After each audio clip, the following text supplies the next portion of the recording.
Colorado Territory, 1882. The last Tuesday of September and winter was coming faster than the calendar said. A barn at the edge of a long meadow, frost on the doors. Inside the west stall, a woman asleep on the straw back against the rough wall, a child wrapped tight against her chest. Breath rising and falling in a single rhythm. On her wrist, a paper hospital wristband, still attached, 4 days old. She had walked here. She had not been invited. 2 miles east, in a cabin with a half-painted yellow nursery, a man slid a bolt across a door he never intended to open again. He sat down at a small desk. He began to write a letter. He smiled. He did not yet know about the 3 brothers across the valley. He did not yet know what he had started. The barn door began to open. Caleb did not say it loudly. He leaned close to his older brother, the way men lean when they are delivering something that does not belong in the open air of a kitchen at dawn, and kept his voice just above a whisper.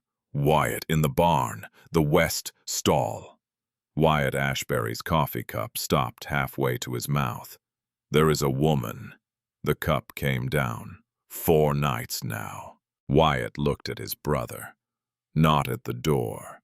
Not at the rifle on the wall. At Caleb. At the specific quality in his face. The tightness around the jaw of a man who has been carrying something for 4 days and has not known what to do with it. "Why did you not tell me?" Caleb's throat moved.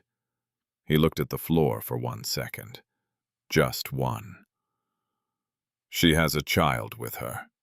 Wyatt set the coffee cup on the table. He walked past the rifle. He walked past the door to his brother's rooms. He walked to the barn.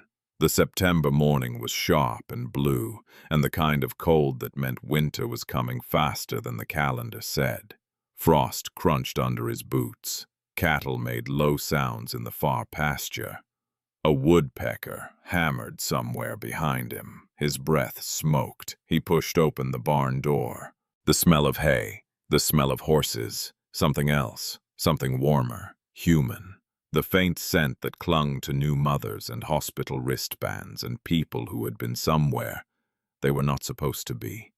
He stopped at the west stall. She was on the floor, back against the rough wood wall, legs pulled in close.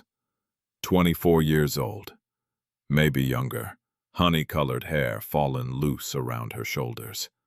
A gray wool dress that had once been good and was now stained at the hem. A shawl wrapped twice around her chest. But the shawl was moving. Moving with the small rhythmic rise and fall of something breathing inside it. A child, wrapped against her body, both of them asleep. Over them a blanket.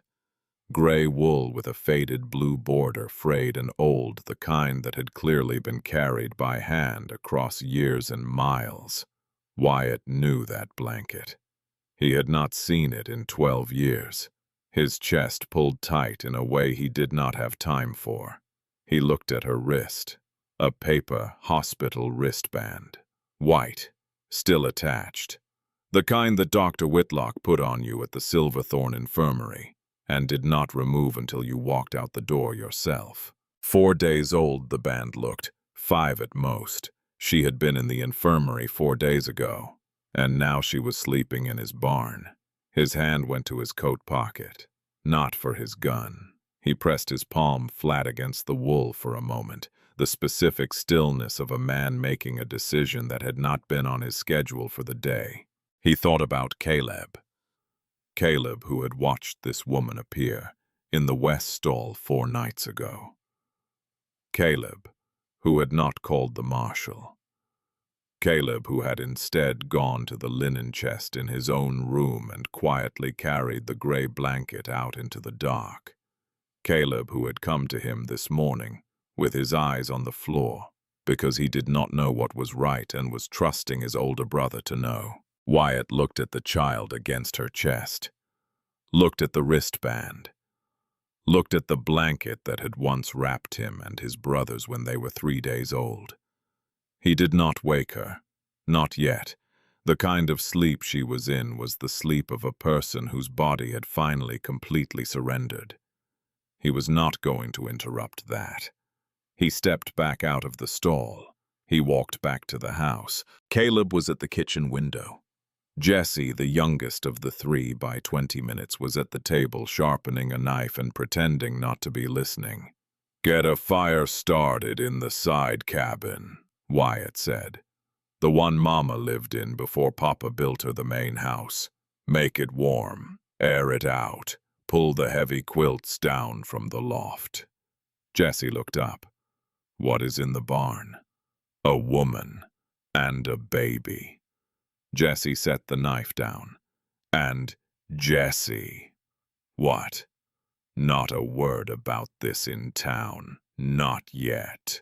Jesse looked at Caleb. Caleb did not look back. "Yes," Jesse said. Wyatt poured himself another cup of coffee. He did not drink it. He stood by the window, watching the barn and waiting for her to wake up. He thought about the wristband. He thought about 4 nights. He thought about what kind of life produces a woman with a hospital wristband still on her arm, sleeping in a stranger's barn with a child wrapped against her chest. He did not yet know her name. He did not yet know what had been done to her. But he was about to find out. And what he would find was going to be considerably worse than a woman with no place to go.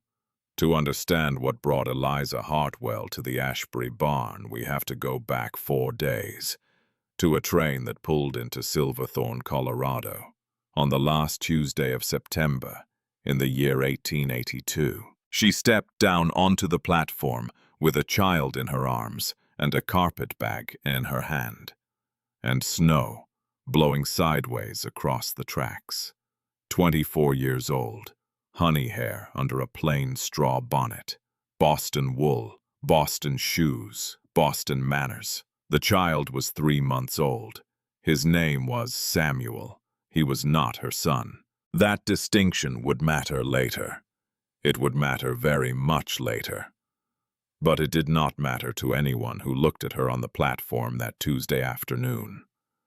To them, she was just another young woman off the train with a baby in a bag. The first person to greet her was Henrietta Stokes. Henrietta ran the general store on Main Street. 60 years old, a widow twice over, hair the color of pewter pinned tight to her head, eyes the color of river stones. She had the warmest smile in Silverthorne, or what passed for one. "Miss Hartwell," she said, sailing forward through the snow. "You poor thing. You poor, poor thing. I have been watching for you since noon." Eliza managed a smile, the kind of tired smile a woman gives after 2 weeks on a train. "You must be exhausted. Come inside. I have tea on and a fire." She did not ask about the baby. She did not ask anything about the baby. That should have been the first warning. Eliza did not catch it. She was too cold, too tired, too grateful to follow this kind, round woman across the muddy street into a warm shop that smelled of cinnamon and lamp oil and dried apples. Inside, Henrietta poured tea. She fed Eliza bread. She held Samuel while Eliza warmed her hands. She asked about Boston. She asked about the journey. She asked about Eliza's parents, both gone now, and Eliza's siblings, just Samuel now, and Eliza's plans. Then very gently she asked about Uncle Ezekiel. "He passed last June, did he not? Such a shock." "Yes." "And he left you the claim?" "Yes. The Ezekiel lode, they called it, out past the eastern ridge. I have not seen it yet." Henrietta smiled, sipped her tea, smiled some more. "Such a curious thing. Your uncle." We all thought he was as sure on a horse as any man in this county. And then, well, Eliza did not know how to answer that. You should ask Mr. Crowder about it, Henrietta said. Silas, such a fine man, such a fine, fine man. He was very close with your uncle. Very close. He has been speaking of you for months, you know. Yes, Eliza said. We have been writing. He is waiting for you at the cabin. The Crowder cabin, just up the road, 1/2 mile. Thank you. Such a fine man, Henrietta said again, and smiled, and smiled. Looking back later, Eliza would remember that smile. She would remember it as the moment a door closed behind her that she had not known was a door at all. But that came later, for now she finished her tea. She wrapped Samuel back into the gray blanket she had brought from Boston. She thanked Henrietta, and she walked the 1/2 mile up the road to the Crowder cabin to meet the man she had crossed a continent to marry. She had been writing to Silas Crowder for 6 months. His letters had been short, practical, polite. He had not asked for her likeness. He had not described himself in detail. He had described a cabin sound, a quarter section of land well bordered, a future steady, and a woman to share it with her. He had mentioned that her uncle had been a friend. He had mentioned that he understood she had a young brother to care for, and that he was prepared to welcome the boy into his home as his own. Those were his exact words. As his own. Eliza had cried when she read that line. She had pressed the letter to her chest and cried in the small Boston room she shared with Samuel and a landlady who counted every lump of coal. 6 months of letters. 6 months of small decisions. 6 months of imagining what kind of man writes as his own about a child not yet his. She had pictured him at the door of his cabin. She had pictured him with the snow falling and his hat in his hand. She had pictured a man who, even if he did not love her right away, would at least look at the child she carried and see a person. What she found at the door of the Crowder cabin was not that man. He opened the door before she knocked. Tall, lean, sandy hair going gray at the temples, 32 years old, eyes the color of dirty ice. He looked at her. He looked at the baby. He did not invite her inside. You did not say there was a child. Eliza tried to smile. I did, in my letter, in April. He is my brother. I am his guardian. You did not say there was a child here. Now, with you, tonight. My brother is 3 months old. I could not leave him in Boston. Silas Crowder stared at her.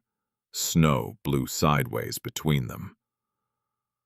Come in, he said finally, and turned and walked back into the cabin without taking her bag. Inside the cabin was warm. A fire, a pot on the stove, 3 rooms by the looks of it. A small one off to the left that had been freshly painted a pale buttery yellow. A child's room, a nursery. Eliza saw it. Her chest moved. He had prepared a room. He had prepared a room for Samuel. She turned to him. Her eyes were wet. Thank you, she started. Mr. Crowder. I cannot tell you what it means. Sit down, Miss Hartwell. She sat. He poured no tea. There has been a difficulty, he said. She waited. The contract we signed, the marriage contract. It was written assuming you would arrive in proper condition, a single woman, unencumbered. I am a single woman. You are a woman with a baby. My brother. That is your account of it. The room went very still. She felt the heat of the fire on her face. She felt Samuel breathing against her shoulder.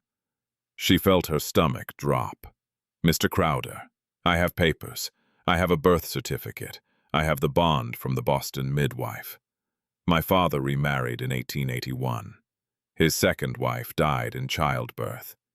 He died 3 weeks after of a fever in his lungs. I have been Samuel's guardian for 2 months and 17 days.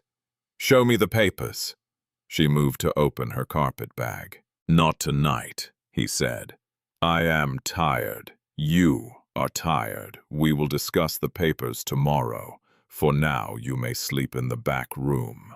The boy may sleep with you. We will discuss the contract in the morning."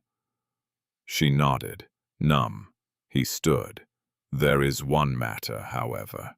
Yes, the boy is not well." She looked down.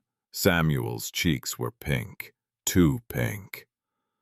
He had been fussy on the wagon ride from the station. She had thought it was the cold. She put a hand to his forehead. He was burning. The Silverthorne Infirmary sat at the south end of Main Street. 2 rooms.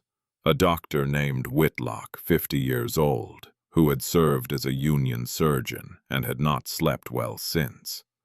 A nurse named Patience Doyle, 27 years old, the older daughter of the saloon owner, who would matter later in ways Eliza could not yet see. Dr. Whitlock examined Samuel by lamplight.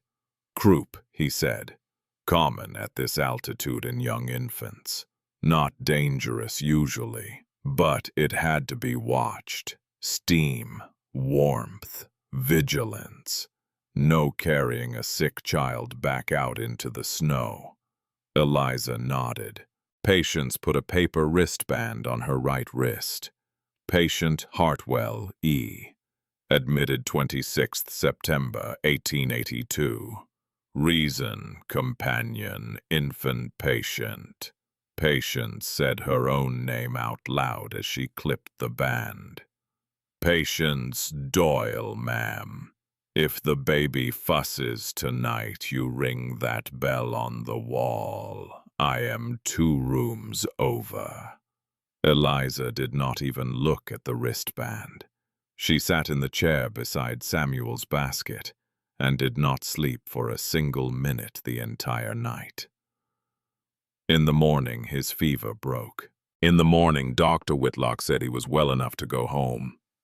In the morning, Eliza walked back up the road to the Crowder cabin with Samuel pink-cheeked and breathing easy against her chest. The cabin door was locked. She knocked. She knocked again. The door opened, Silas, coat on, hat on, as if he had been waiting for her on the inside of it.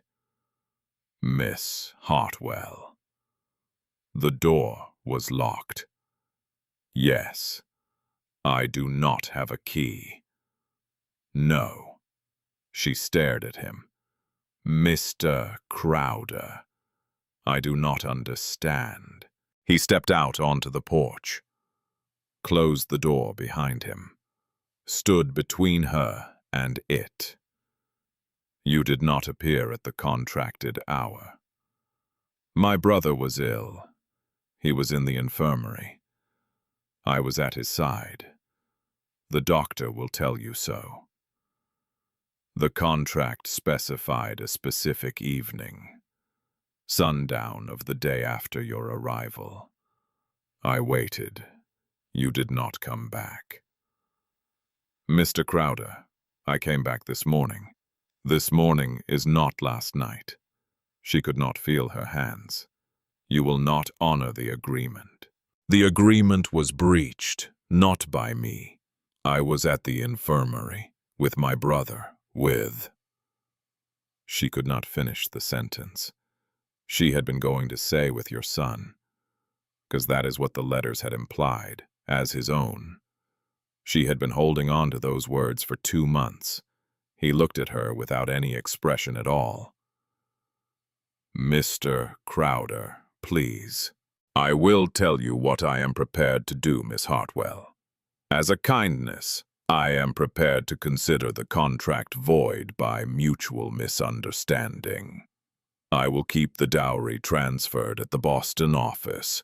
I will keep the right of access to the Ezekiel claim, which was the supplementary clause your uncle and I agreed upon.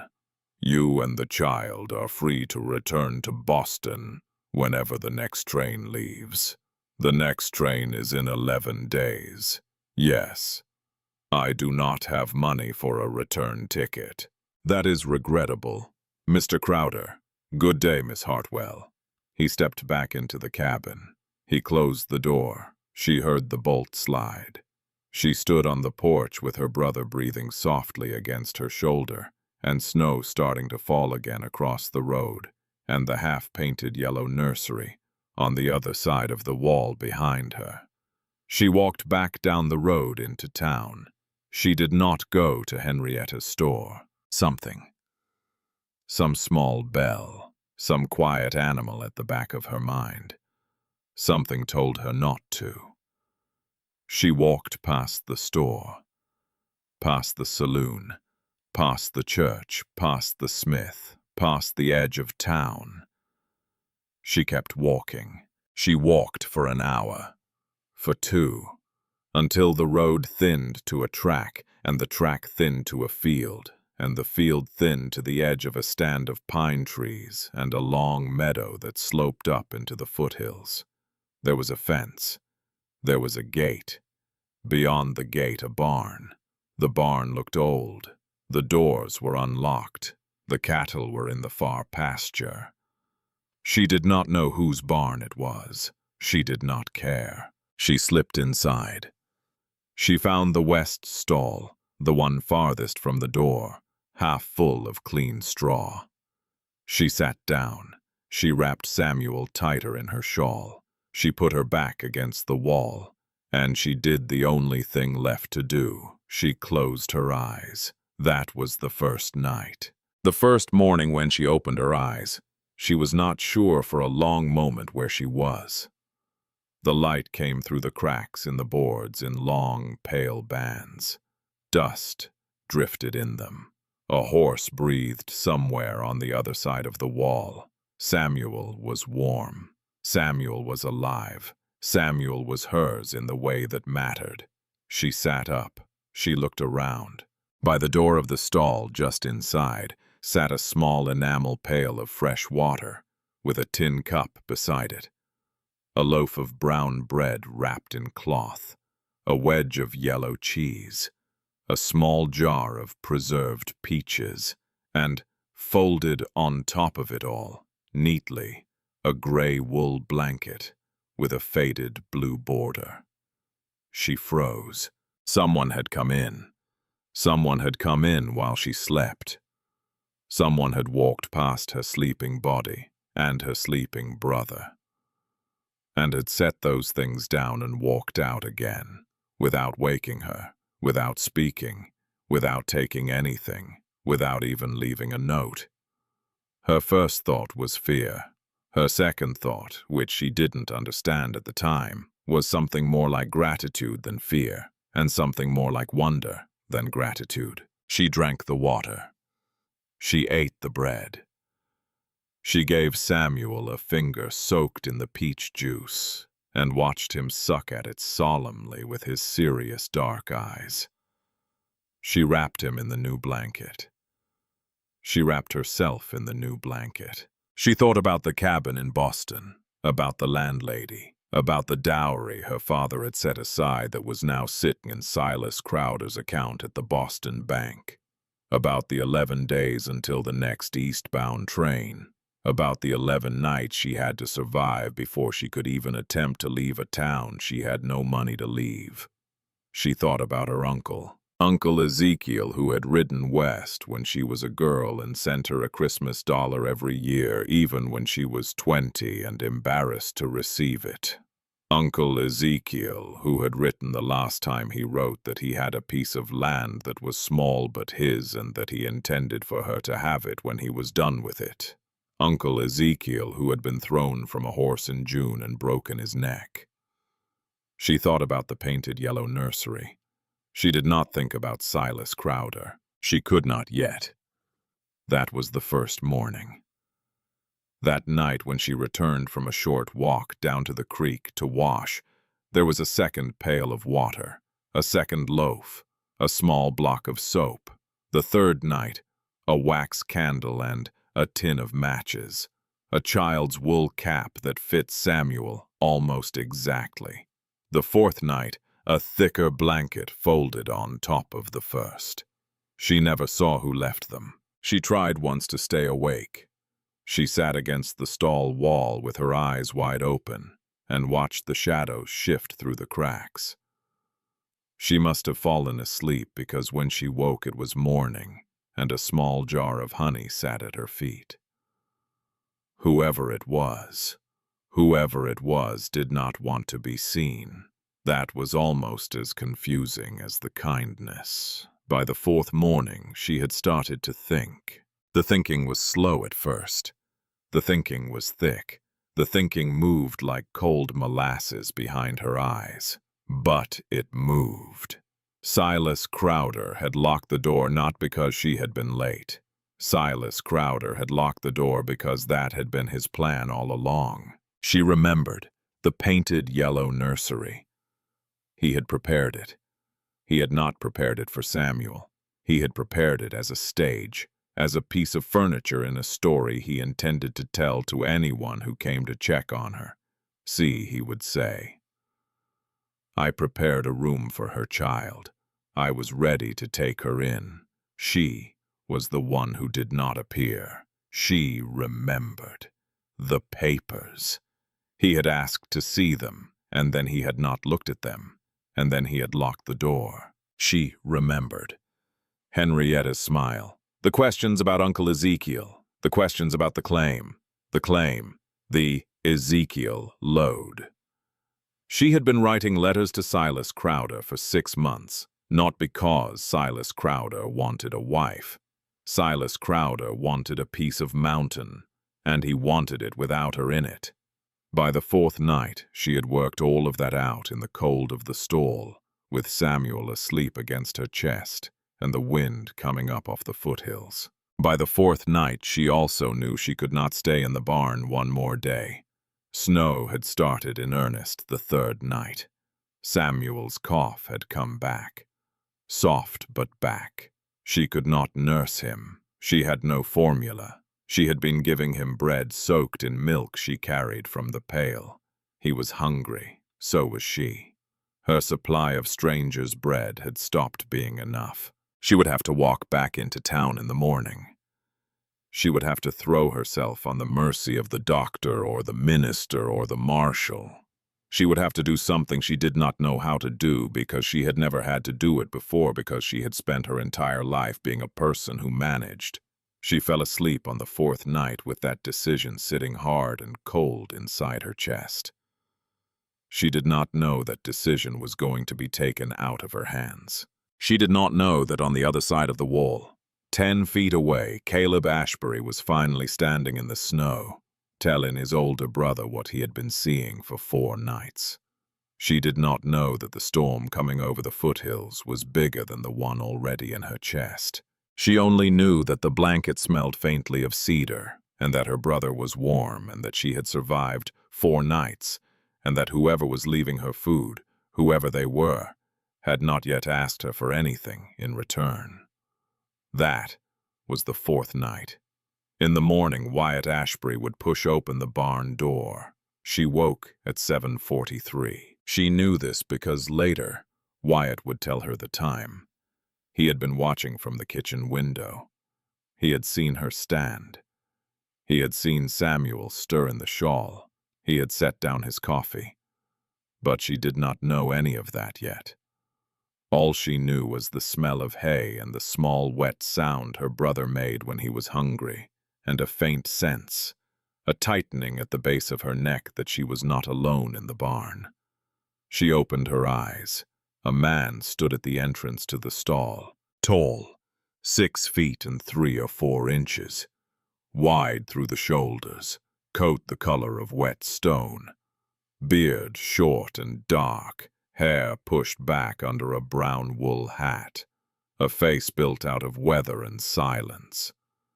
He was not holding a gun. That was the first thing she noticed. He was not holding a gun. His hands were at his sides. His coat was open. He stood 3 full paces from her, not 2. He had chosen a distance. He had thought about this. He did not move. She did not move. Samuel made another small sound. The man's eyes did not leave her face. "I am Wyatt Ashbury," he said. His voice was deep and very quiet, the kind of voice a man uses when he is trying not to wake something. "I own this barn."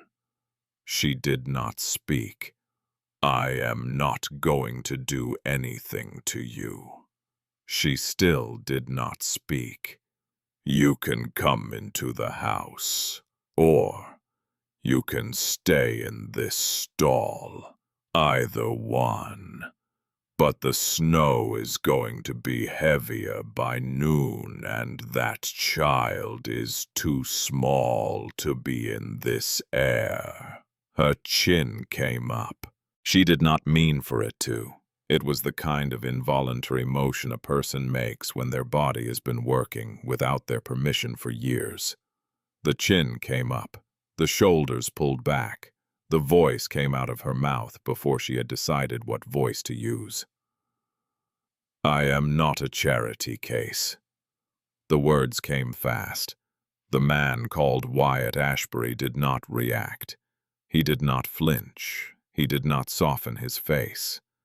He simply looked at her the same level look and said, "I did not say you were. I will pay for the bread. There is no charge for the bread. I will pay for the bread, Mr. Ashbury."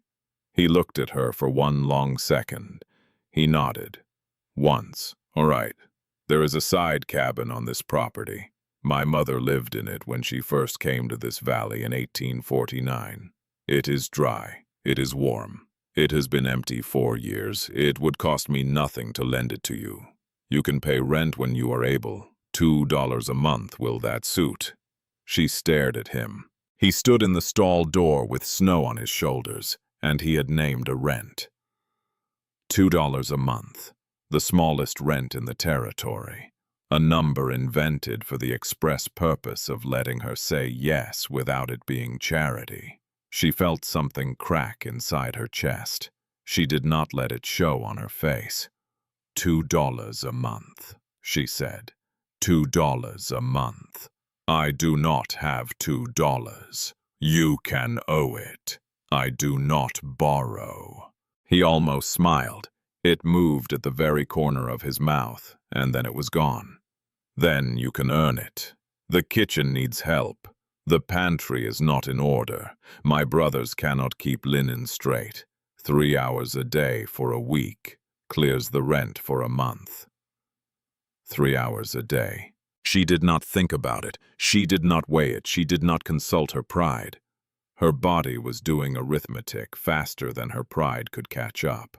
3 hours a day was nothing. 3 hours a day was less than the laundry she had been doing for the landlady in Boston for 3 meals a week. 3 hours a day meant Samuel slept somewhere warm. She said the word before she had given herself permission. Yes. He nodded. He did not move closer. He did not offer his hand. He stepped to the side, leaving the stall door open, leaving her the choice of how to leave it. She stood, slowly.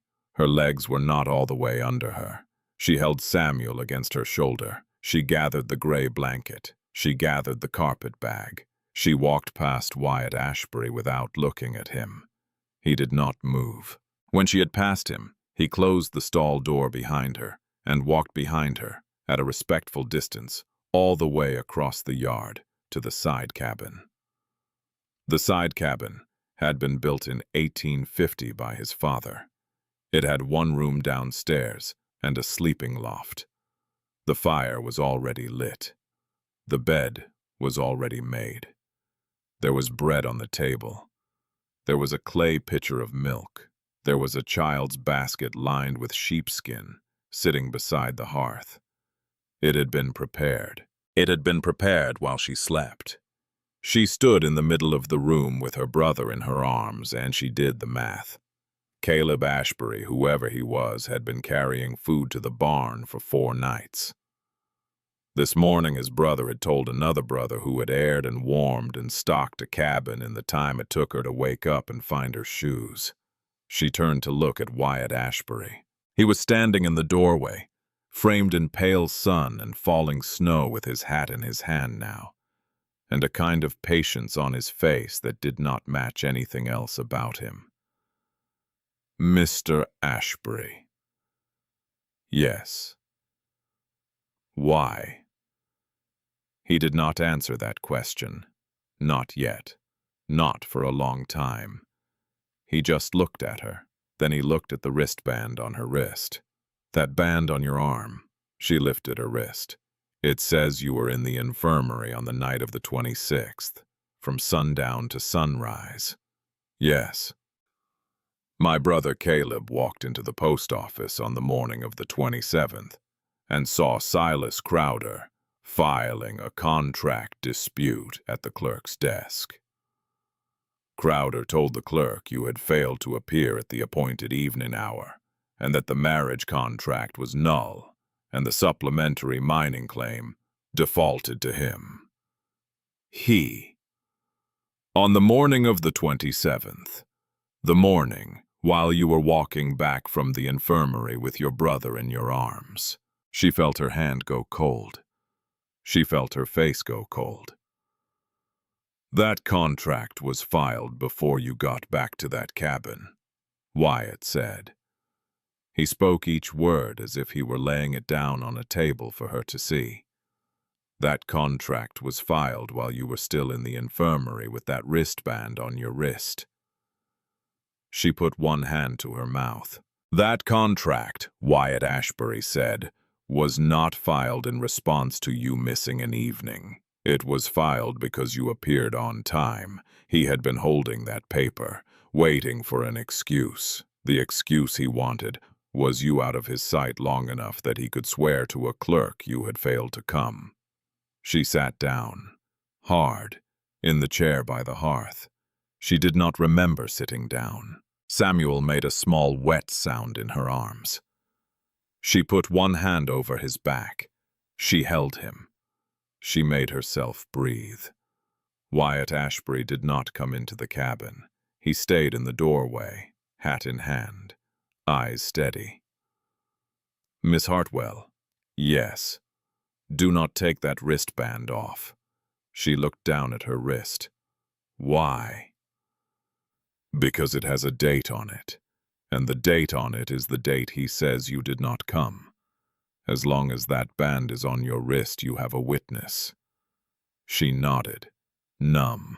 "I will send for the doctor this afternoon," he said. "Dr. Whitlock can copy down the admission record. He owes me a favor. The record will then sit in a different place than the infirmary, in case anything happens to the infirmary. Do you understand?" She nodded again. He held her eyes for a moment longer. Then he stepped back, set his hat back on his head, and pulled the door closed gently behind him. She sat in the chair by the hearth with her brother in her arms. The fire popped. She did not cry. She had not cried in 4 nights, and she did not cry now. She had cried herself out somewhere around the 2nd hour of the 2nd day in the stall, and she had decided then that she did not have any more crying left in her, until she could afford to do it in private, with the door bolted alone. She sat. She looked at the cabin. She looked at the child basket lined with sheepskin. She looked at the bread on the table. She thought about a man named Caleb Ashbury, who had walked into a barn at 2 in the morning, 4 nights running, and laid food at the feet of a sleeping stranger, and walked back out without waking her. Then the door creaked. She turned fast. It was not Wyatt. It was a man who was Wyatt's exact face, and Wyatt's exact build, and Wyatt's exact voice, but somehow not Wyatt at all. Softer through the eyes, slower with his hands. A red kerchief at his neck where Wyatt had worn no kerchief. He held something folded over one arm. She knew in the way a woman knows things before she has worked out how she knows them, that this was the one. This was the one who had been coming to the barn. He did not speak. He stepped just inside the door. He set the folded thing down on the small wooden chest at the foot of the bed. It was the gray blanket, with the faded blue border. The one she had been sleeping under for 4 nights. She had left it in the stall. He had carried it in. He looked at the blanket. He looked at her. He looked at the floor. "This was my mother's," he said. His voice was very quiet. "She came to this valley in 1849. She came alone. She had been promised to a man in Wyoming who did not meet her train. She walked the last 60 miles. She had this blanket. It was the only thing she had." Eliza stared at him. He still did not look up. "My father found her in the boarding house at the south end of Silverthorne. She had not eaten in 2 days. He brought her a bowl of soup. She kept that blanket on her shoulders the whole time she ate." He paused, swallowed. "She wrapped my brothers and me in this blanket on the night we were born. All 3 of us at once. She used to say the blanket had walked further than she had." He looked up. His eyes were the same color as Wyatt's, but they were not the same eyes. "Ma'am, you can keep it, as long as you need it." He did not wait for her to answer. He stepped back out of the cabin. He closed the door behind him. Eliza sat in the chair by the hearth and looked at the folded gray blanket on the chest at the foot of the bed. She did not yet know that the blanket was older than her own mother. She had no idea either that the man who had laid it on the chest had been bringing her food for 4 nights, because something about her sleeping in the straw had reminded him of a story his mother used to tell him in the half hour before bed. The contract Silas Crowder had filed, she could not have guessed, was the first move in a plan that was 4 months old. Her uncle Ezekiel had not been thrown from a horse. She would learn that in time. And there was more. A second woman 2 streets over in Silverthorne with a child on the way and a promise in her pocket. A kind woman in the general store who had poured her tea and who was the aunt of the man who had locked her out. She did not know any of it, not that night. She only knew sitting in that chair with the fire popping and Samuel sleeping against her chest and the gray blanket folded neat as a sermon on the chest at the foot of the bed, that a woman she had never met had walked 60 miles in 1849 through these same mountains carrying this same blanket. And that woman had also been alone. And that woman had also been hungry. And that woman had also, somewhere in the dark, set her jaw and decided she was not finished. Eliza Hartwell put her hand on the gray blanket. She did not cry, but something inside her, something that had been crouched down for 4 days against the cold of a strange barn floor, stood up. She would learn later that this was the beginning, that she had not yet been rescued, that she had been given a place to put her back against a wall, but the wall itself was still going to come at her. She would learn that the man at the door of the cabin had a wife in the ground and a brother with a wound he had not yet told anyone about. She would learn that a sister-in-law of his had bled to death in the snow once because of a forged letter.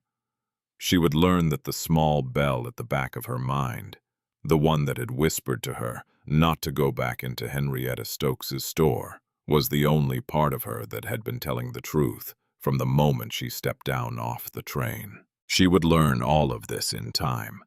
For now, she put her hand on the blanket. She put her cheek down against Samuel's small, warm head. She closed her eyes. She slept her first real sleep in 11 days. Across the yard in the kitchen of the big house, 3 brothers stood at the window and watched the smoke rise from the side cabin chimney. Wyatt did not turn around. Jesse. Yes. Ride to town. Quietly. Find Dr. Whitlock. Tell him I need a copy of the infirmary admission for the night of the 26th. Tell him I will pay for the trouble. All right. Caleb. Yes. Why did you not tell me earlier? A long silence. Because I thought, Caleb said. I thought you might. Might what? Might tell the marshal.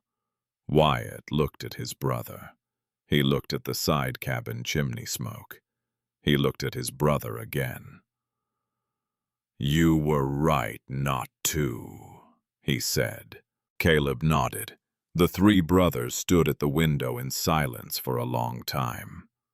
Outside the window, the snow began to come down harder. Inside the side cabin, Eliza Hartwell slept. And 8 miles away in a back room of the Crowder cabin, with the half-painted yellow nursery, Silas Crowder sat at a small desk and wrote a letter to his uncle in town. The letter was very short. It said, "She has not been seen since yesterday. Possibly left town. Begin the formal forfeiture of the claim at the courthouse on Monday." He folded the letter. He put it in an envelope. He addressed it to Mayor Thaddeus Crowder. At that exact moment, the woman whose forfeiture he was preparing was asleep, 2 miles to the west under a blanket that had walked 60 miles through these same mountains 33 years before her. Silas had never seen the gray wool with the faded blue border. He had never met the 3 brothers at the window. He had no idea that by morning, Doctor in town would be asked very quietly for a copy of an admission record. He folded his letter into his coat pocket. He went to bed. But he was about to find out. All of it. Within 4 days. The first morning in the side cabin, Eliza woke before the sun. She did not know why at first. The fire was still going. Samuel was warm. The bed was the softest thing she had touched in 2 weeks. Then she heard it. A scrape, a small wooden sound from the porch. She froze until she understood what it was. Someone was setting a bucket down outside her door, quietly. The way a man sets something down when he is trying not to wake a baby. She lay in the bed and listened. Boots on wood. Slow, heavy. 1 step away. 2, 3. Down the porch. Across the yard. Then nothing. She waited 5 minutes. She waited 10. She did not move. Finally, she slipped out from under the quilt. She padded across the cold floor in her stocking feet. She opened the door a crack. Cold air, pink sky, new snow, and, on the porch boards just outside the door, a bucket of milk. Still warm, steam curling off it. A small bowl of butter beside it. A loaf of brown bread. No note, no name, no sign of who had been there. She brought it inside. She closed the door. She stood in the middle of the cabin holding the bucket, and she did not know whether to laugh or cry. So she did neither. She made breakfast. That was how it began. Day 1, the bucket on the porch at 5 in the morning. Day 2, a small jar of preserves at the same time. Strawberry, last year's, sweet. Day 3, a second blanket, heavier than the gray one, new, folded. Day 4, a child's tin cup, polished, the size of Samuel's small fist. She never saw who left them until day 5, On day 5, she set her alarm by the position of the moon through the window. She stayed half awake. She heard the boots on the porch, and she was at the door before he had even let go of whatever it was he had set down. She pulled the door open. Caleb Ashbury stood there, hat in hand, eyes on the floorboards. He did not run. He just stood, the way a deer stands when it knows it has been seen and has decided not to bother pretending. "Caleb, ma'am, you are the one." "Yes, ma'am." "Why?" He looked up at her. He looked at her for a long second. "Because nobody else was going to," he said. And he set the small jar of honey down on the porch boards and tipped his hat at her and walked away into the dark. She stood in the doorway in her bare feet on the cold porch boards with a jar of honey at her feet and snow falling soft against her face. She did cry then. A little, not much, just enough. By the end of the first week, the 3 brothers had become a structure in her day. Wyatt was the morning. He came at 8. He came to the door. He knocked. He spoke through the door first. "Are you up? Is the baby up? May I come in?" He always asked. He never assumed. When she opened the door, he stood at a distance, and they talked about the day, the wood pile, the pantry, the list of things that needed doing in the main kitchen. 3 hours a day, the rent. She was paying her rent. He did not ask personal questions. He did not need to. He looked at her wristband every morning. Just a glance. Just to be sure it was still there. Caleb was the dawn and the dusk. The food at the porch. A new piece of wood for Samuel's basket. A carved wooden sparrow on the windowsill one morning, no bigger than her thumb. He never came in. He never spoke first. If she stepped out, he tipped his hat. If she said good morning, he answered. If she did not, he did not push. He left things. He left a child's wooden rattle. He left a small pair of fur-lined boots for her own feet, which appeared on the porch the day she stepped onto the snow, in her thin Boston shoes, and slipped. She did not see him carve any of them. But she knew. Jessie was the afternoon. Jessie was the loud one. Jessie rode in around 2 with a clatter of hooves and a holler from the gate. Jessie brought news from town. Jessie pretended to be busier than he was. Jessie had opinions on the weather. Jessie was the first one to make her laugh. It happened on the 3rd day. He had come in to fix a sticking hinge on the cabin door. He had brought tools. He had brought also a chicken under one arm. The chicken did not want to be there. The chicken had views about being there. The chicken got loose. The chicken made a strategic and well-executed run for the bedroom. Jessie went after the chicken.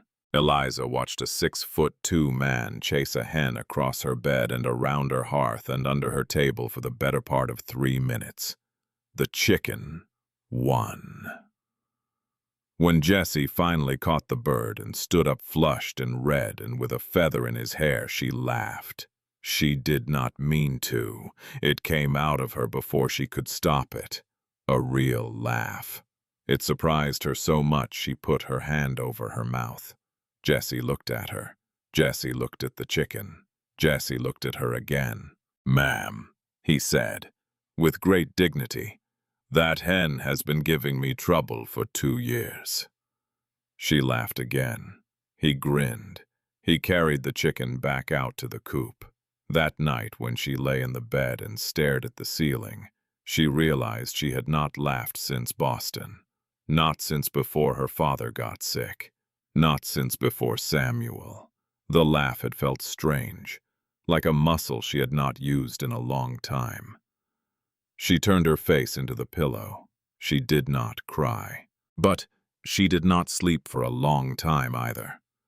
On the 8th morning, Caleb did something he had never done before. He came to the door.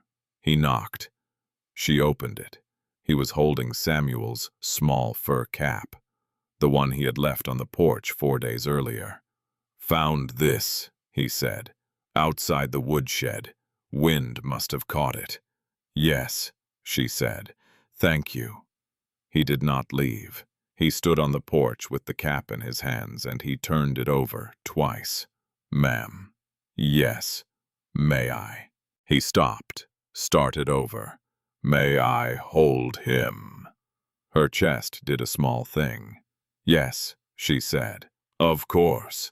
She stepped back. He came in.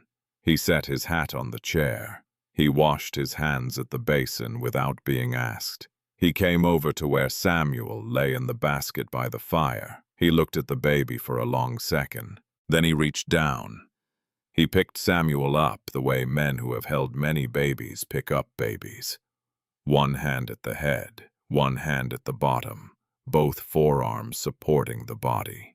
Confident, unafraid. Samuel looked up at him. Samuel did not cry. Caleb stood by the fire and held the child for almost 10 minutes and did not speak. He did not coo at him. He did not bounce him. He just held him. When he finally handed Samuel back, he said very quietly, "He looks like you." She started to correct him. She stopped. He had not asked. He had simply observed. She did not say anything. She just took her brother back. She held him against her shoulder. Caleb tipped his hat. He picked up his own. He walked to the door. At the door he stopped. "Ma'am." "Yes." "What is the boy's name?" "Samuel." He nodded once. "That is a good name," he said, and then he was gone. She watched him cross the yard. She thought for the first time that he had not asked her name. None of them had. They had been calling her ma'am for 8 days. 3 brothers had taken her in and given her a roof and a fire and bread and a wooden sparrow on the windowsill, and not one of them had asked her name. She did not know whether to be touched or troubled. She decided by supper time that she was both.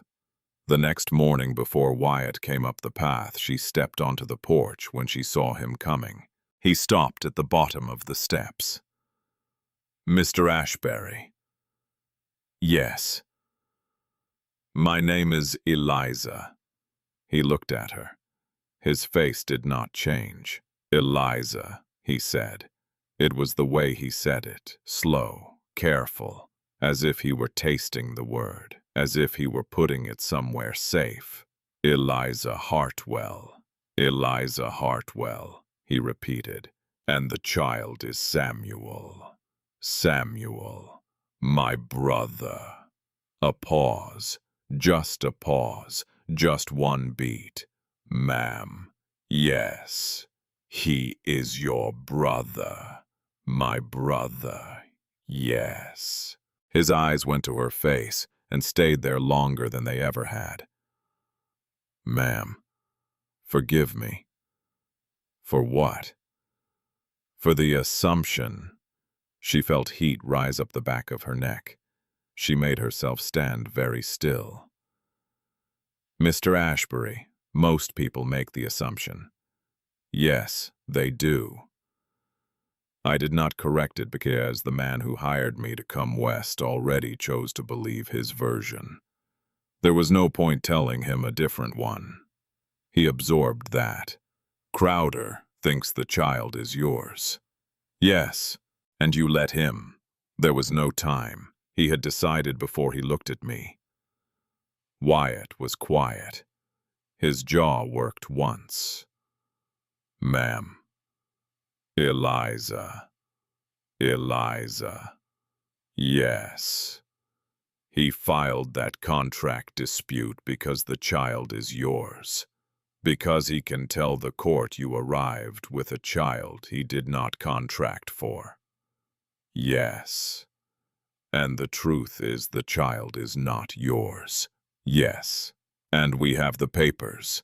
In my carpet bag in the loft, birth certificate, midwife's bond, letter from my father's lawyer." Wyatt Ashbury stood at the bottom of the porch steps and looked up at her. She watched something shift behind his eyes. "Ma'am, yes, that changes the case." "How?" "Because his whole filing rests on a lie he chose for himself, which means his lie is now evidence of intent." She did not speak.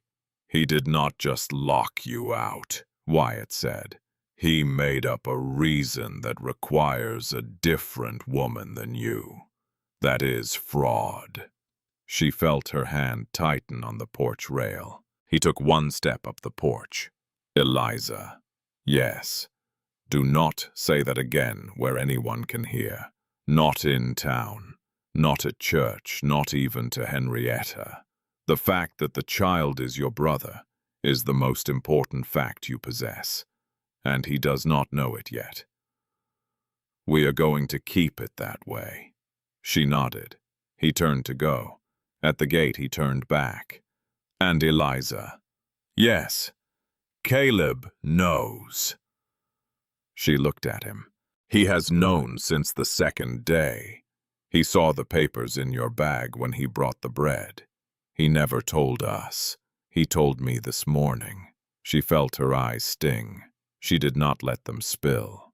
"Why did he not tell you sooner?" Wyatt Ashbury looked at her for a long moment. "Because he thought it was yours to tell," he said, and he walked away across the snow. That afternoon, Dr. Whitlock came to the side cabin. He came alone. He came with a leather satchel. He came with a piece of paper. He examined Samuel by the fire. The croup was gone. The boy was thriving, 2 pounds heavier than he should have been at 3 months' healthy color-alert eyes. "This boy is doing very well," he said. She nodded. "Better than he was the night I admitted you." She nodded again. "Miss Hartwell?" "Yes. Mr. Ashbury asked me to copy the admission record for the night of the 26th of September. I have done so. The original is in the infirmary. This is a certified copy. I have signed and dated it. I have noted the time of your admission as 6:40 in the evening, and the time of your release as 9:10 the following morning." He handed her the paper. She held it. "I have also done one other thing," Dr. Whitlock said. "I have made a second copy. That one is locked in the safe at the bank in an envelope addressed to the Denver Circuit Court. If anything happens to the original, or to me, or to this copy, or to you, the bank has instructions to send it on." She stared at him. "Mr. Ashbury asked you to do that. He suggested it. Why?" Dr. Whitlock did not answer right away. He looked at the fire. "Miss Hartwell, I have lived in Silverthorne for 11 years. There are some men in this valley who file papers with the clerk. And there are some men in this valley who do other kinds of business.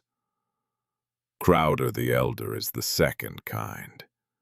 He has been the second kind for as long as I have been here. And there is a circuit judge in Denver named Pike who knows it." He stood. He picked up his satchel. "Patience Doyle sent her best wishes," he said. "She told me to tell you the baby was the bravest she has nursed all year." The corner of Eliza's mouth moved. Just barely. She had not heard the name in over a week. She had not realized she had been hoping to. At the door, Dr. Whitlock stopped. "Miss Hartwell." "Yes." "Your Uncle Ezekiel was a patient of mine." She did not move. "He had a heart condition. Mild. Well managed. I told him this in May. I told him he was not to ride alone in the back country. He agreed. He never rode alone after that." A pause.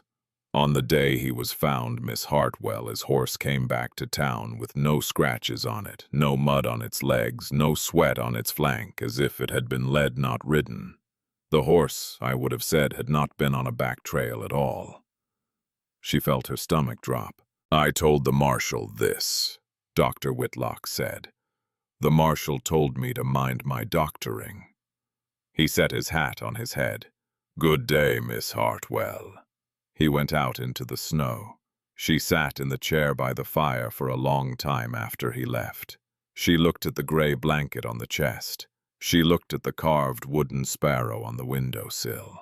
She looked at the certified copy of her infirmary admission in her own hand. She thought about her uncle. She had not cried for him in 5 months. She had cried for him in the small Boston room when the lawyer's letter came, and then she had been too busy keeping Samuel alive to cry again. She did not cry for him now, but she made him a promise. She made him a promise without saying a word out loud. She made him a promise that whatever had happened on that ridge in June, she was going to know the shape of it before she left this valley. That was the 11th day. On the 12th day, the first storm came. It came hard, sideways, foot of snow in 6 hours. Cattle had to be brought down from the upper pasture. Wyatt and Jesse rode out at dawn. Caleb stayed close to the houses. By noon, the wind was so loud Eliza could not hear her own footsteps in the cabin. By 2, the door rattled in its frame. By 3, there was a knock. She opened it. Caleb. Snow on his shoulders, snow in his beard. "Ma'am, Eliza, Eliza." He smiled at the correction. Just a small smile. Just at the corner. "There is a heifer in distress in the south pasture. Wyatt and Jesse are still up top. I cannot do it alone. I need a second pair of hands. I would not ask, but I can help. You have the baby. He will sleep an hour. You are not dressed. Give me 2 minutes." She handed him her cloak from the hook. "Hold this. I will be back." She put on the fur-lined boots Caleb himself had left on the porch. She wrapped herself in the heavier wool he had also left. She made sure Samuel was warm in the basket by the fire. She set the screen. She walked out into the storm. She had grown up in Boston. She had never delivered a calf in her life. She did not know what she was walking into. What she was walking into was a half-grown heifer. In the snow breach, the calf inside her crosswise, the mother lowing in pain and confusion. Caleb crouched beside the animal. His hands were already inside his coat for warmth. His sleeves were rolled up. His arms were red with cold.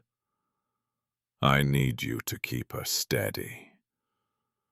Talk to her. Hand at her neck, like this. She knows your voice already. She knows you brought her sugar last week." Eliza had not known there was a heifer she had brought sugar to. She did what he said. She knelt in the snow. She put her hand at the cow's neck. She talked. She did not know what to say. So she said the only thing in her head, which happened to be the lullaby her mother had sung to her in Boston 20 years before. She sang it. Soft. She sang it through the wind. Caleb worked. He turned the calf inside the mother with hands so steady and so gentle that even Eliza, who knew nothing of cattle, understood she was watching a man who had done this 50 times. He did not yank. He did not curse. He did not hurry. He coaxed. He moved his shoulders with the mother's contractions. He waited her out. He waited her out again. The calf came. Wet, steaming, long-legged, alive.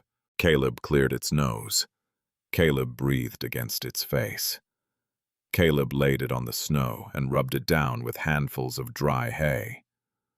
The calf stood within 4 minutes. It stood on its own legs.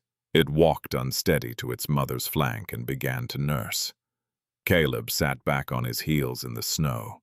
He looked at Eliza. She was on her knees. Her cloak was wet through. Her hand was still on the cow's neck. She had stopped singing. His eyes stayed on her for a long moment. It was not the way a man looks at a woman. It was the way a man looks at someone who has just shared a small, impossible thing with him. Eliza, yes, you are made for this country. She did not answer. She did not trust her voice. He helped her up. They walked back to the house through the storm in silence. At the porch of the side cabin, he stopped. Eliza, yes, Wyatt was wrong about something. What? He told you the cabin would cost you $2 a month. To save your pride. Yes. You do not owe him $2 a month. I do. No. His gaze went to the door of her cabin. You owe him nothing. You owe none of us anything. You walked into a barn in a snowstorm with nothing, and by the 8th day you were saving calves. He tipped his hat. He walked away. She watched him go. She walked into the cabin. She put another log on the fire. She lifted Samuel out of the basket and held him against her shoulder.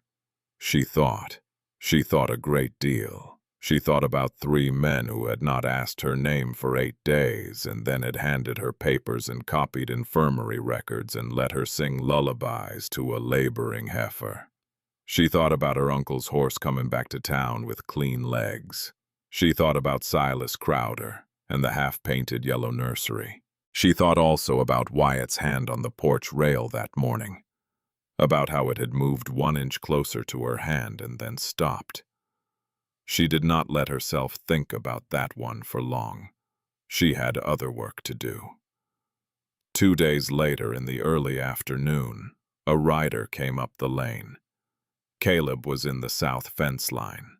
Jesse was at the barn. Wyatt was in the kitchen. The rider was a boy of 14 from town. He had been sent. He had a folded note in his hand.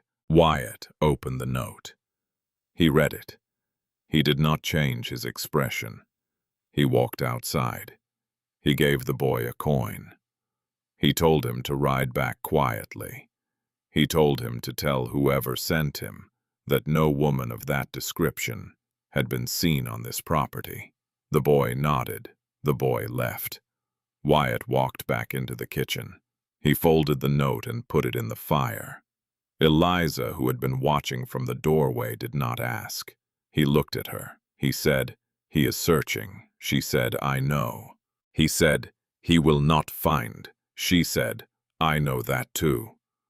That night, while Samuel slept, she went back into her carpet bag. She had not opened it since the morning in the infirmary. She had not had the heart. Now she sat down on the rag rug by the fire and she opened it. Her mother's brush. Her father's pocket watch, which did not run. A small wrapped square of soap from the Boston pharmacy. Samuel's birth certificate. The bond from the midwife. The letter from her father's lawyer. The packet of letters from Silas Crowder she had carried west in a ribbon. And at the bottom, under everything, a letter she had forgotten she had. She remembered now. A letter from her uncle Ezekiel, posted from Silverthorne, dated the 8th of June, 1881, postmarked the same day, 3 days before he had been found at the bottom of the ridge. She had received it after his death. She had read the first line. She had cried. She had not been able to read the rest. She had folded it back into the envelope. She had put it in the bottom of the carpet bag. She had not opened it again. She opened it now. She read it. She read it twice. She read it a 3rd time. She walked with the letter in her hand and Samuel against her shoulder, across the snow to the main house. She did not knock. She pushed open the kitchen door. She walked in. The 3 brothers were at the table. Caleb looked up first, then Jesse, then Wyatt. Wyatt saw the paper in her hand. He saw her face. He stood up. "What is it?" She set the letter on the table. She did not speak. She did not have to. Wyatt picked it up. He read, His face did not change. His face did not change at all, and that was somehow worse than if it had. He set the letter down. He pushed it across the table to Jesse. Jesse read it. Jesse read it twice. Jesse said one word that was not for ladies and then put his face in his hands. Caleb read it last. Caleb read slow. When he was finished, he folded the letter back into thirds along its original creases, and he set it down on the table with infinite care, the way a man sets down a piece of evidence at a trial. Wyatt's eyes came back to her. He warned you. Yes. He named Crowder by name. He said Crowder had been at him for the claim. 3 times. He says Crowder offered to buy. He says he refused. He says Crowder threatened him. He says he did not believe he had long left. Yes. And it is dated 3 days before he died. Yes. Eliza. Yes. This letter was in your bag the entire time. Yes. You did not know. No, I could not bear to read it after he died. I had not opened it since June. Wyatt came around the table. He stopped in front of her. He did something he had never done before. He took her right hand. He took her right hand in both of his hands. His hands were calloused and warm, and the size of his hands made her own hand look like a girl's hand. Eliza. Yes. This is the case. Yes. This is the case that ends this man. Yes. Not the contract, not the wristband, not the infirmary record. Those are all evidence. But this is the case. Because it shows he wanted the land before he wanted you. Because it shows he had a motive that predates your contract. Because it shows your uncle saw him for what he was. She nodded. She could not speak. Eliza. Yes. We need to get this letter to Denver. Now. Before anyone in this valley knows it exists. Before Henrietta knows. Before Crowder's uncle knows. We need to get it to the woman lawyer my mother used to write to before Mama died. Her name is Eloise Bennett. She lives in Denver. She practices in front of the circuit court. She knew my mother, and she will know what this is. Eliza nodded. She still had not spoken. Wyatt let go of her hand. He turned to his brothers. Jesse. Saddle the dun. Take the South Road. Do not go through Silverthorne. Go around. Stay at the Hooper place tonight. You will be in Denver tomorrow afternoon. Hand this letter to Eloise Bennett yourself. Do not put it in any post. Do not put it in any hand but hers. Yes. Caleb. Stay here. Watch the road, watch the cabin. If anyone rides up, no one is home. The woman and the child are not on this property. You have not seen them in a week. Yes, I am going into town. Why? Wyatt looked at his brother. Because I am going to be visible. Because if I am visible in town, no one will think there is anything happening at this ranch worth riding out to check. And because there is one other thing I need to do, and I cannot send either of you to do it. What? Wyatt put on his hat.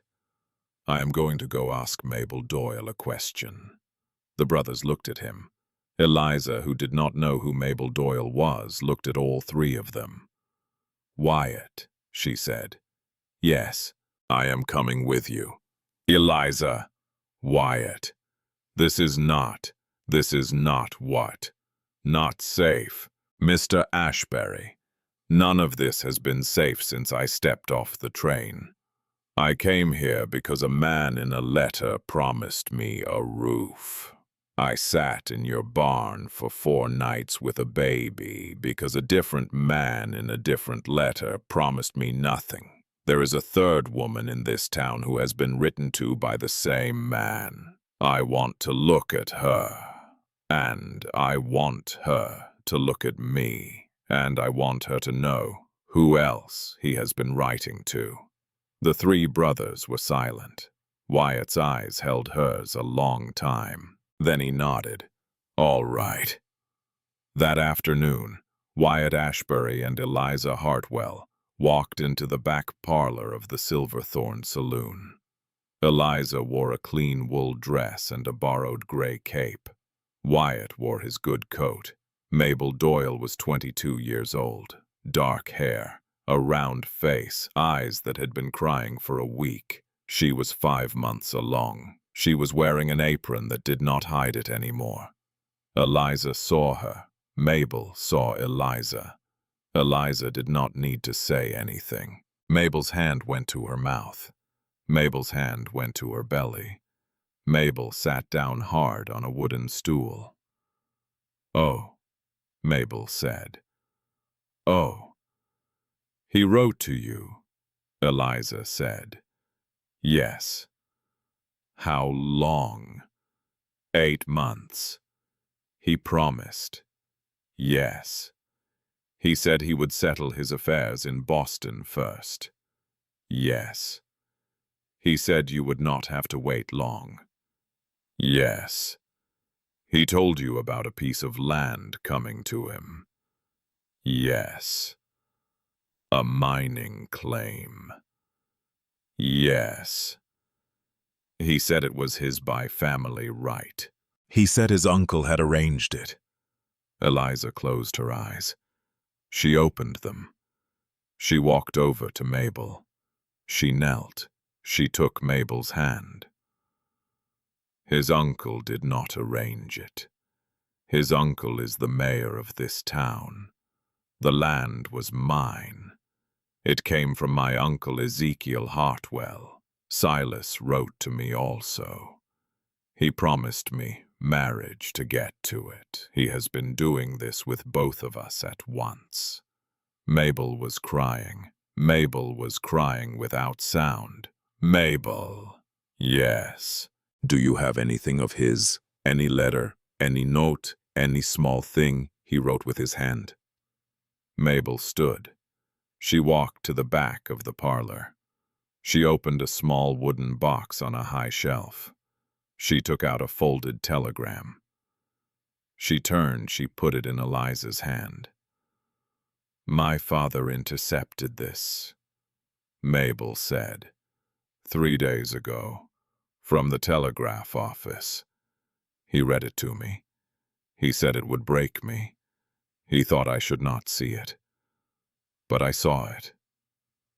Eliza unfolded it. It was a telegram from Mayor Thaddeus Crowder of Silverthorne to a clerk named Ridgway at the circuit court in Denver. It read, "Prioritize Crowder filing, 33-7. Stop process by Friday. Stop personal favor. Stop reply, confirm, stopped Crowder." Eliza stared at it. Wyatt, standing behind her, leaned down to read it. His jaw tightened. His eyes went to Mabel. "Why has your father not used this?" "He is afraid of them," Mabel said. "He is afraid of the mayor. He is afraid of Silas. He is afraid for me. He gave me this to keep. He told me to hide it. He told me if I ever needed to know what kind of man the child's father was, I should read it." Mabel turned to Eliza. "Take it. Mabel, take it. Use it. I am not afraid of him. I should be. But I am not. Not anymore." Eliza folded the telegram. She put it in the inner pocket of her cape. She stood up. Her eyes met Mabel's. "Mabel." "Yes." "Will you say all of this to a judge? In Denver, if we go, will you sit in a courtroom and tell the truth? Mabel did not hesitate. Yes, even though the child. Especially because of the child. Eliza nodded. She squeezed Mabel's hand once. She turned to walk out. At the door of the parlor, she stopped. Mabel. Yes. Come to the Ashbury Ranch tonight, after dark, the back way. Bring whatever you need. You are not safe in this town anymore. My father. Bring him.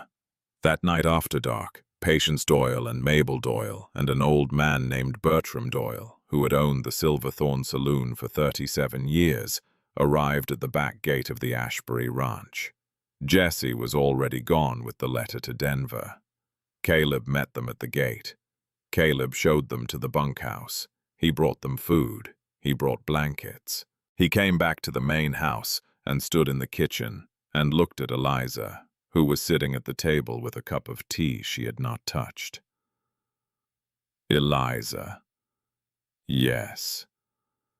You have just moved 3 people into our bunkhouse, without asking.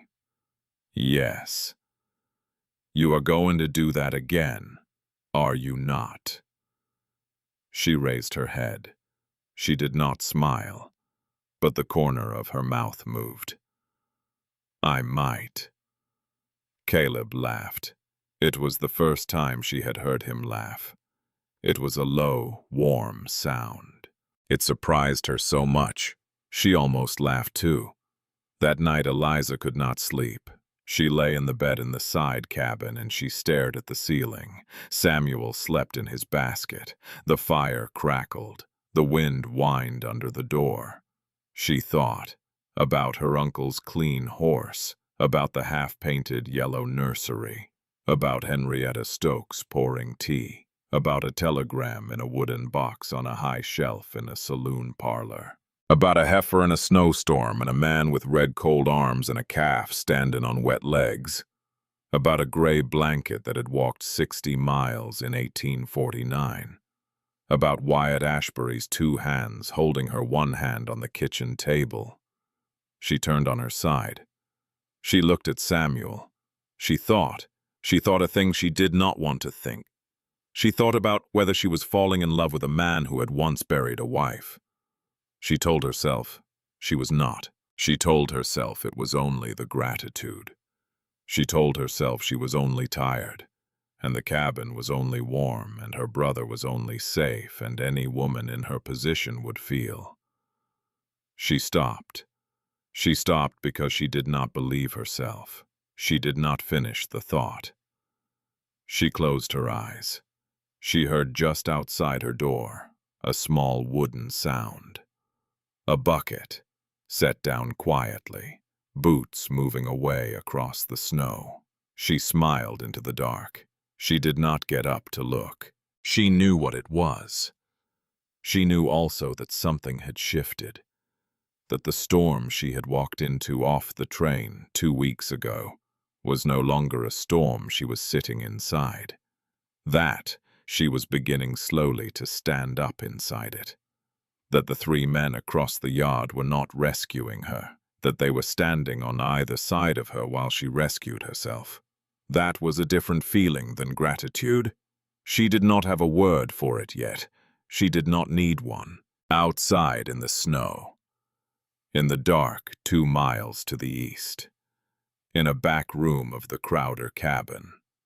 Silas Crowder sat at his small desk and stared at a piece of paper that had come back to him from the circuit court that afternoon. The paper was a formal notice.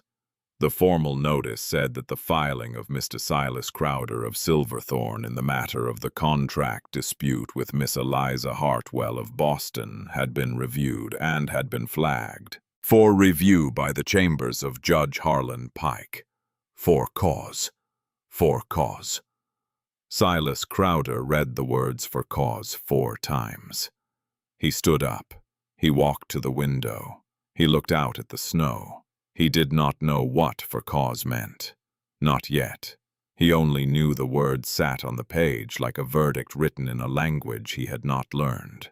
80 miles east, in an office on Larimer Street, a lawyer named Eloise Bennett was already reading a letter dated the 8th of June, 1881, by lamplight. She was already writing the brief that would unmake him. He had no way to know this. He had no way to know about the telegram either, or about Mabel, or about the gray blanket folded on a chest at the foot of a bed in a side cabin 2 miles west of his window. And he had no way to know that afternoon that his Aunt Henrietta had walked into the Silverthorne saloon to buy a bottle of sherry. That she had seen through the open door of the back parlor a woman in a gray cape kneeling in front of his second fiancée, holding her hand. He had no way to know that his Aunt Henrietta had not run home to warn him. He had no way to know that she had walked back to her general store, had locked her front door, had sat down behind her counter, had stared at the wall for 2 hours, and had begun very slowly to remember what kind of girl she herself had been once before she had decided that the easier thing was to belong to the men in her family. In the back of his Aunt Henrietta's mind, a door was beginning to open. He had no way to know any of it, but he was about to find out. Jesse came back from Denver on the 17th day. He came back at dusk. He came back with snow on his coat and a leather portfolio under his arm, and a woman riding behind him on a second horse. The woman was 43 years old. She wore a gray traveling cloak. Her hair was pinned in a tight knot at the back of her head. Her boots were good. Her hands were ungloved. Eloise Bennett had come up the mountain herself. She did not wait for help dismounting. She swung down. She walked to the porch of the main house. She knocked once. Wyatt opened the door. "Eloise," Wyatt Ashbury, "you did not have to come yourself." "I disagree." She walked past him into the kitchen. Eliza was at the table. Samuel was asleep on her shoulder. Caleb stood by the stove. Bertram, Doyle, and Mabel and Patience were in the bunkhouse, but had been brought over for the meeting, and were on the bench by the wall. Eloise looked at all of them. She set the portfolio on the table. "Miss Hartwell." "Yes, ma'am." "I knew your uncle." Eliza's chin came up.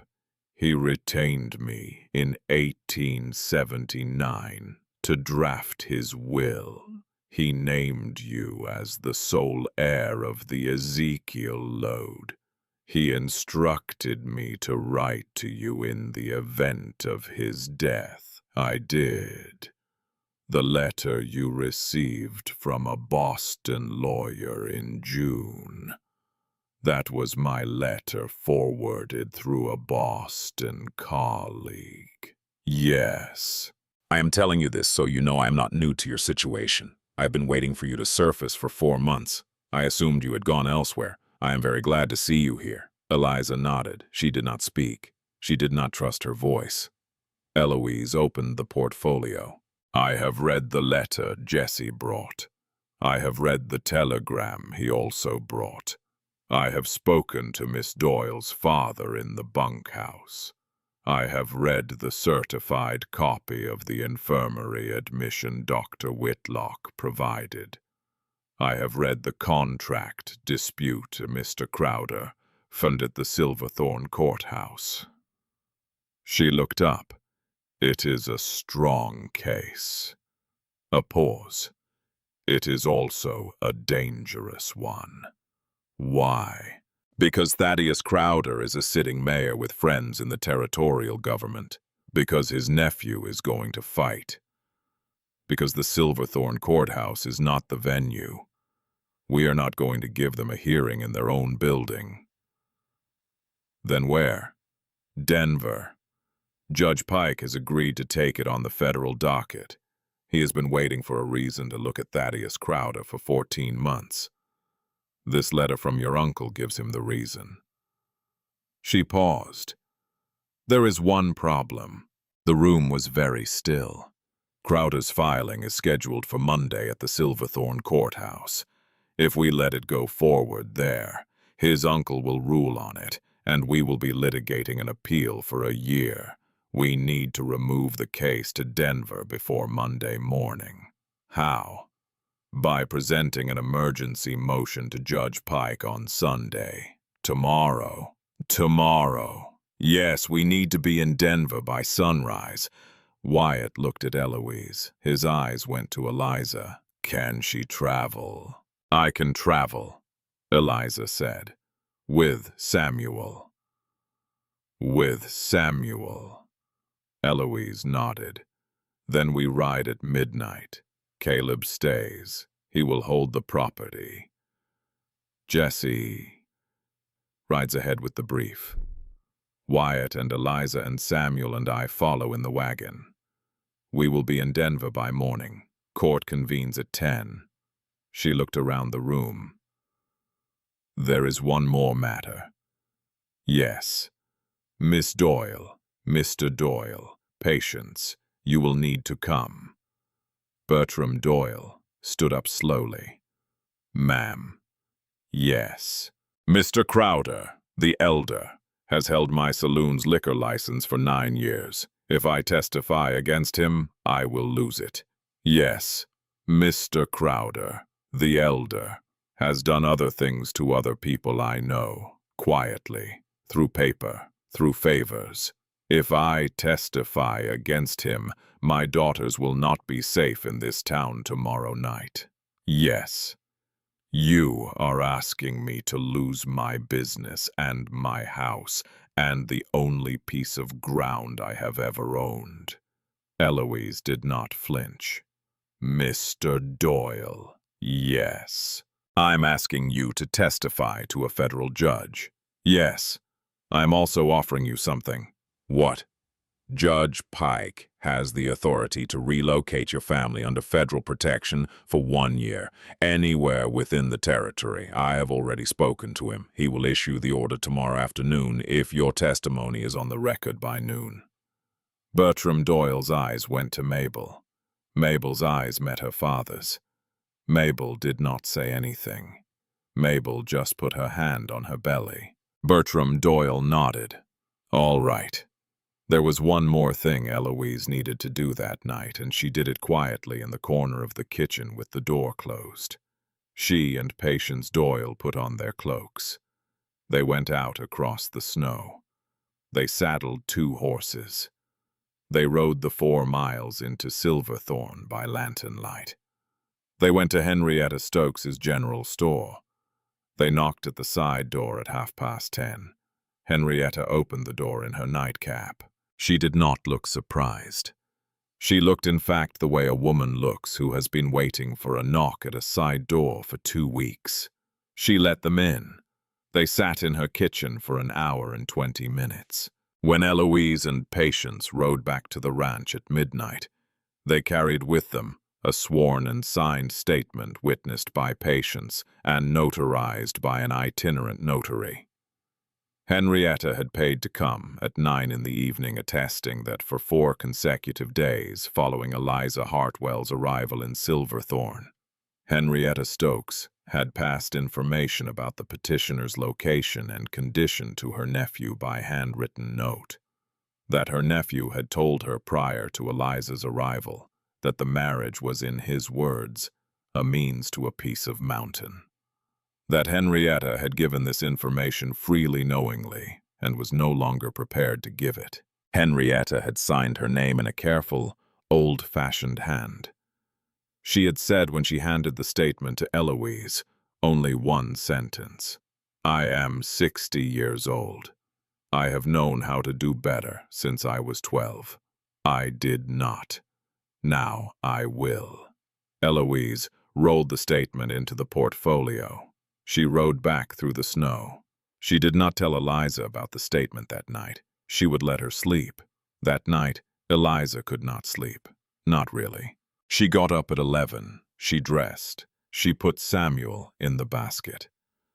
She wrapped the gray blanket around herself. She wrapped a second blanket around the basket. She wrapped a third around her shoulders. She walked out onto the porch. Wyatt was already there. He was hitching the wagon, slowly, carefully, by lantern light. He had been at it for half an hour. He looked up. Eliza. Wyatt. He stopped. He had never used her first name to her face before. He had said it once on the porch step the day she told him her name. He had not said it again. He said it now. Eliza. Yes, it is going to be a hard ride. I know. You can sleep in the wagon. I will drive. I know. His eyes went to her. His eyes went to the basket. His eyes came back to her. There is one thing I have not told you. What? He set the lantern down on the porch boards. He took off his hat. He turned it slowly between his hands. My wife. 4 years ago. Yes. I have not told you how it happened. You do not have to. I have not told anyone in 4 years how it happened. Not even my brothers. They know the bones of it. They do not know. He stopped. He started over. Lenora. That was her name. Lenora Ashbury. She was 24. The same age you are. We had been married 5 years. Yes. My sister Adeline, 7 years younger than my brothers and me. Born after Papa thought Mama was done having children. She was 19 in the winter of '78. She had been writing letters all summer to a man up in Wyoming. The letters were sweet. The letters were full of promises. The letters were not from a man. Eliza closed her eyes. They were from a ring. What? A ring of men. They had been using one stolen name across 3 territories. They wrote to young women. They lured the women out. They sold them in Cheyenne. We did not know this. Adeline did not know this. Adeline received what she thought was a marriage proposal in January of '78. She rode out in February, alone, in the snow. Wyatt. Lenora went after her. She did not tell me. She left a note. She said she would bring Adeline home. She rode through Loveland Pass in a February storm. She did not come back. We found her 3 days later. She was 4 miles short of the pass. She had gone off the trail in the wind. She was sitting against a tree. The horse was beside her. She had taken her gloves off to write something. She had been writing something, with her fingers, in the snow. What? My name. He stopped. He did not look at her. She was writing my name. Wyatt! He kept turning the hat. Adeline came back 6 months later. She had walked out of a house in Cheyenne and walked 200 miles. She is in Oregon now. She does not write. She is alive. That is all I know. He stopped. I tell you this because tomorrow you are going to walk into a courtroom in Denver, and you are going to do it because of a letter. A letter from your uncle that he never sent in time, and I want you to know that I know what a letter from a dead man can do to a person. And I want you to know that I will be sitting in that courtroom 4 feet behind you, and I will not be moving. Her gaze stayed on him. She did not speak. She walked across the porch. She put her hand on his arm. She did not say anything. She did not have to. He set down the hat. He covered her hand with his own. They stood like that for 1 full minute. Steam came off the horses. The lantern flickered. Samuel made a small wet sound in the basket inside the cabin. Snow began to fall again very lightly on the porch boards. He did not let go of her hand. She did not let go of his. They did not kiss. This was not the night for that. But something passed between them. Something that had been waiting since the morning he had stood in the barn door, with his hat in his hand, and said he was not going to do anything to her. He finally drew a breath. He picked up the lantern. "We need to go." "Yes." She took her hand back. She went inside. She brought Samuel out in the basket. They left the side cabin at 12 minutes past midnight. The ride to Denver took 9 hours. Eliza did not remember most of it. She remembered the cold. She remembered the rhythm of hooves. She remembered Samuel waking once and feeding from a bottle of warm milk Caleb had packed inside a wool-wrapped jar. She remembered Mabel sleeping with her head against her father's shoulder in the wagon bench behind her. She remembered Wyatt's silhouette against the snow.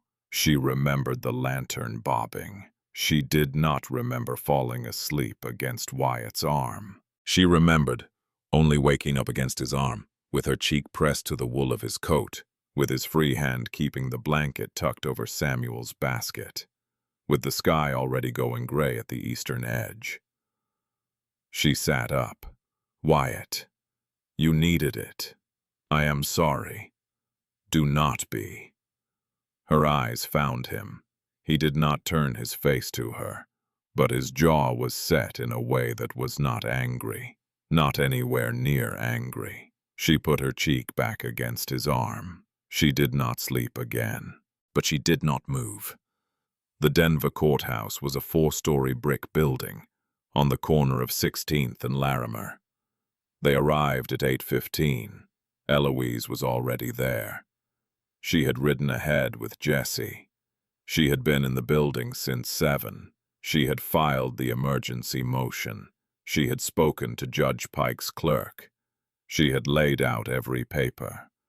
She met them on the courthouse steps. "You are early." "Yes." "Good. There is something you should know." "What?" "Crowder is already here." Eliza stopped on the second step. "Silas Crowder and Thaddeus Crowder. Here, in the courthouse." "Why?" "His uncle was tipped at 6 this morning by a clerk in Silverthorne who saw Jesse ride through last night. Crowder rode all night to be here for the hearing." Eliza did not move. "He is in the small antechamber on the 2nd floor with his lawyer, a man named Stillwell from Cheyenne. Stillwell is good. He has done this kind of case before." "All right, Eliza." "Yes. He is going to look at you when you come in." "I know. He is going to look at Samuel." "I know. He is going to try to make you flinch." "He cannot make me flinch any more." Eloise smiled. "Just a small one, just at the corner. That is what I needed to know," she said. The hearing convened at 10:04. Judge Harlan Pike was 61 years old. White-haired, gray-bearded, eyes the color of slate. He had been a circuit judge for 19 years. He had presided in 3 states. He had a reputation, well earned for hating fraud and loving paperwork. He opened the proceeding by setting down a stack of documents and looking at the room over the rims of his spectacles. "This is an emergency motion to remove a contract dispute from the Silverthorne Territorial Court to this federal bench. Counselor Stillwell, you are representing the respondents." "Yes, Your Honor." "Counselor Bennett, you are representing the petitioner." "Yes, Your Honor."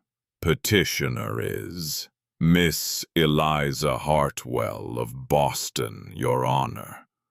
currently of Silverthorne, Colorado. Miss Hartwell. Yes, sir. Stand, please. Eliza stood. The judge looked at her for a long second. He looked at the wristband on her wrist. He looked at Samuel, asleep in her arms. He looked back at his papers. You may be seated. Eloise rose. She did not waste words. Your Honor, the respondent in this matter, Mr. Silas Crowder of Silverthorne, filed a contract dispute on the morning of September 27th of this year. The dispute claims that my client failed to appear for the contracted hour of her marriage to him on the evening of September 26th. My client did not fail to appear. My client was on that evening in the Silverthorne Infirmary, attending her 3-month-old brother, Samuel Hartwell, who had been admitted for a respiratory illness at 6:40 in the evening. She was at the infirmary continuously from sundown to 9:10 the following morning. She paused. I have here a certified copy of the admission record signed by Dr. Lyman Whitlock of Silverthorne. I have also here the original paper wristband still affixed to my client's right wrist, with the date and time of admission stamped upon it. I move that both be entered as Exhibits A and B. Granted. Eloise laid them on the judge's bench. Your Honor, the respondent filed his contract dispute at 9:37 in the morning of September 27th. According to the Silverthorne courthouse log, which I have here as Exhibit C, the dispute was filed before my client had even returned to the cabin in question. The respondent could not have known at the moment of filing that my client had failed to appear. He filed before her absence could have been confirmed. He filed, knowing she would arrive late, because her brother was in the infirmary. The respondent's filing is not a response to a breach. It is a manufactured breach. She paused. There is more. She drew out a folded paper from her portfolio. This is Exhibit D, a letter from one Ezekiel Hartwell of Silverthorne to his niece Eliza Hartwell of Boston, dated June 8, 1881, postmarked the same day.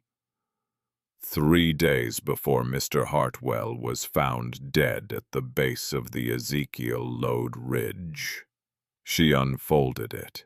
In this letter, Your Honor, Ezekiel Hartwell informs his niece that one Silas Crowder of Silverthorne had attempted, on 3 separate occasions during the spring of 1881, to purchase the Ezekiel Lode from him. That he had refused. That Mr. Crowder had on the most recent occasion threatened him, and that Mr. Hartwell, in his own words, and I quote, did not believe he had long left. The room was silent. Eloise let the silence sit. Then she said very quietly, Your Honor, the Ezekiel Lode passed by will to my client upon Mr. Hartwell's death. Mr. Silas Crowder, having failed to purchase the claim from the uncle, undertook a 6-month correspondence with the niece in order to marry her, gain access to the claim, and dispose of her. The contract dispute we are reviewing is the second move. The first move was the death of Mr. Ezekiel Hartwell on a ridge his own doctor had instructed him never to ride alone. Dilwell stood up. Your Honor, this is conjecture. Counselor Bennett, are you alleging? I am alleging, Your Honor, that the death of Mr. Hartwell warrants a fresh investigation by the Territorial Marshal under federal supervision, given the financial interest and prior threats now in evidence. I have here a sworn statement from Dr. Whitlock to that effect. Exhibit E. She set it down. She drew out another paper. And, Your Honor, Exhibit F, a telegram dated the 8th of October, 1882, sent from the telegraph office in Silverthorne. Sent by Thaddeus Crowder, sitting mayor of Silverthorne to a clerk named Ridgway employed by this very court. The telegram instructs Clerk Ridgway to prioritize Mr. Silas Crowder's filing, quote, by Friday, end quote, as, quote, a personal favor, end quote. It is signed, quote, T. Crowder, end quote. She paused. It is an attempt to obstruct the proper docketing of this court. The room was very still. Judge Pike's hand went to his spectacles. He took them off. He set them on the bench. Mr. Mayor, Thaddeus Crowder was in the second row. He was wearing a black coat. His mouth was a hard line. Stand up, please. Thaddeus Crowder stood. Did you send that telegram? A long pause. Your Honor, I. Did you send that telegram, sir? Yes or no? A longer pause. I did send a telegram, I did not. That will be looked into separately. You may sit. The mayor sat. His face was the color of cold ash. Eloise was not finished. Your Honor, one more matter. She drew out a final folded paper. Exhibit F-2. A sworn statement signed last night and notarized at 10:30 in the evening from Mrs. Henrietta Stokes, proprietress of the Silverthorne General Store, aunt by marriage to the respondent Silas Crowder. She unfolded it. Mrs. Stokes attests that for 4 days following the petitioner's arrival in Silverthorne, she conveyed the petitioner's daily movements to her nephew by handwritten note. She attests that her nephew told her prior to the petitioner's arrival that the marriage was, in his words, a means to a piece of mountain. She attests that she gave this information freely, and she attests that she is no longer prepared to give it. A pause. Mrs. Stokes will testify in person if this court requires. Eloise laid the statement on the bench. Silas Crowder, in the row beside his uncle, put one hand over his face. Thaddeus Crowder did not move at all. Judge Pike read the statement. He read it twice. He turned to Stillwell. Counselor, your response. Stillwell stood. He cleared his throat. He was a competent man. He was not an unprepared man. But he was a man who had just watched a case turn into a different case. He did the only thing left to do. He went after Eliza. He went after Eliza because Eliza was the part Eloise had not fully sealed. Your Honor, the petitioner, Miss Hartwell, has presented herself today with a child of 3 months. Yes, that child was the original cause of the contract dispute. My client's contract specified an unencumbered marriage. My client arrived at the agreed evening to find that Miss Hartwell had arrived with a child of suckling age. My client objected on grounds of misrepresentation. The contract specified an unencumbered woman. He turned just slightly toward Eliza. This court would do well to inquire. He paused. He let it hang. Whose child is this? The whole room turned to Eliza. Eliza stood up. She did not wait for Eloise. She did not look at Wyatt. She did not look at Judge Pike. She looked at Stillwell. She looked at Stillwell because Stillwell was the man asking the question, and the question deserved an answer to its face. Mr. Stillwell. Yes. His name is Samuel. Yes. He is 3 months and 12 days old. Yes. He is my brother. Silence. He is the son of my father, Theodore Hartwell, and his second wife, Margaret Hartwell of Boston. Margaret died in childbirth on the 3rd of July, 1882. My father died of consumption 3 weeks later. I have been Samuel's legal guardian since that day. She turned, she walked to the bench. She set 3 papers down in front of Judge Pike. 1, 2, 3. Exhibit G. Samuel's birth certificate, signed and stamped by the Boston midwife on the day of his birth. Exhibit H. The bond from said midwife, verifying the names of the parents and the date and the death of the mother. Exhibit Y. A signed letter from my father's attorney appointing me as Samuel's legal guardian under the laws of the Commonwealth of Massachusetts. She did not stop there. She drew out a fourth paper. She set it on the bench. And Exhibit J. The room held its breath. A signed and notarized certificate from a Boston physician, Dr. Eli Forrester, Dated September the 11th of this year, attesting to my character and condition, as required of all women contracted to marry by mail in this territory. It is the certificate Mr. Crowder himself required in the 7th of his letters to me. I produced it. He had it in his possession on the day of my arrival. He chose not to present it. She turned to Stillwell. Mr. Stillwell. Yes, I am 24 years old. I'm unmarried. I have crossed a continent with a sick child, not my own because no one else would. I came to a town where I was promised a roof and I was given a barn. I have been called a charity case. I have been called an encumbrance. I have been called by your client's own paperwork, a woman who failed to appear. She paused. I have never failed to appear in my life. She turned to Judge Pike. Your Honor, I appeared. I appeared on time. I appeared with my brother. I appeared at a cabin where a man had locked the door because the only thing he had ever wanted was the piece of mountain my uncle would not sell him. I appeared in a barn. I appeared in a side cabin. I appear today in this court, and I will appear every day for the rest of my life on time for what I am owed. She did not raise her voice. She did not need to. She stood there in this borrowed gray cloak with her brother in her arms, and she finished the sentence, the way her uncle had finished his last letter to her. And I am not finished. Judge Pike's slate eyes stayed on her for a long time. Then he picked up his gavel. The respondent's filing in the matter of Crowder versus Hartwell is hereby ruled void on the grounds of manufactured breach, fraudulent intent, and prior demonstrated motive.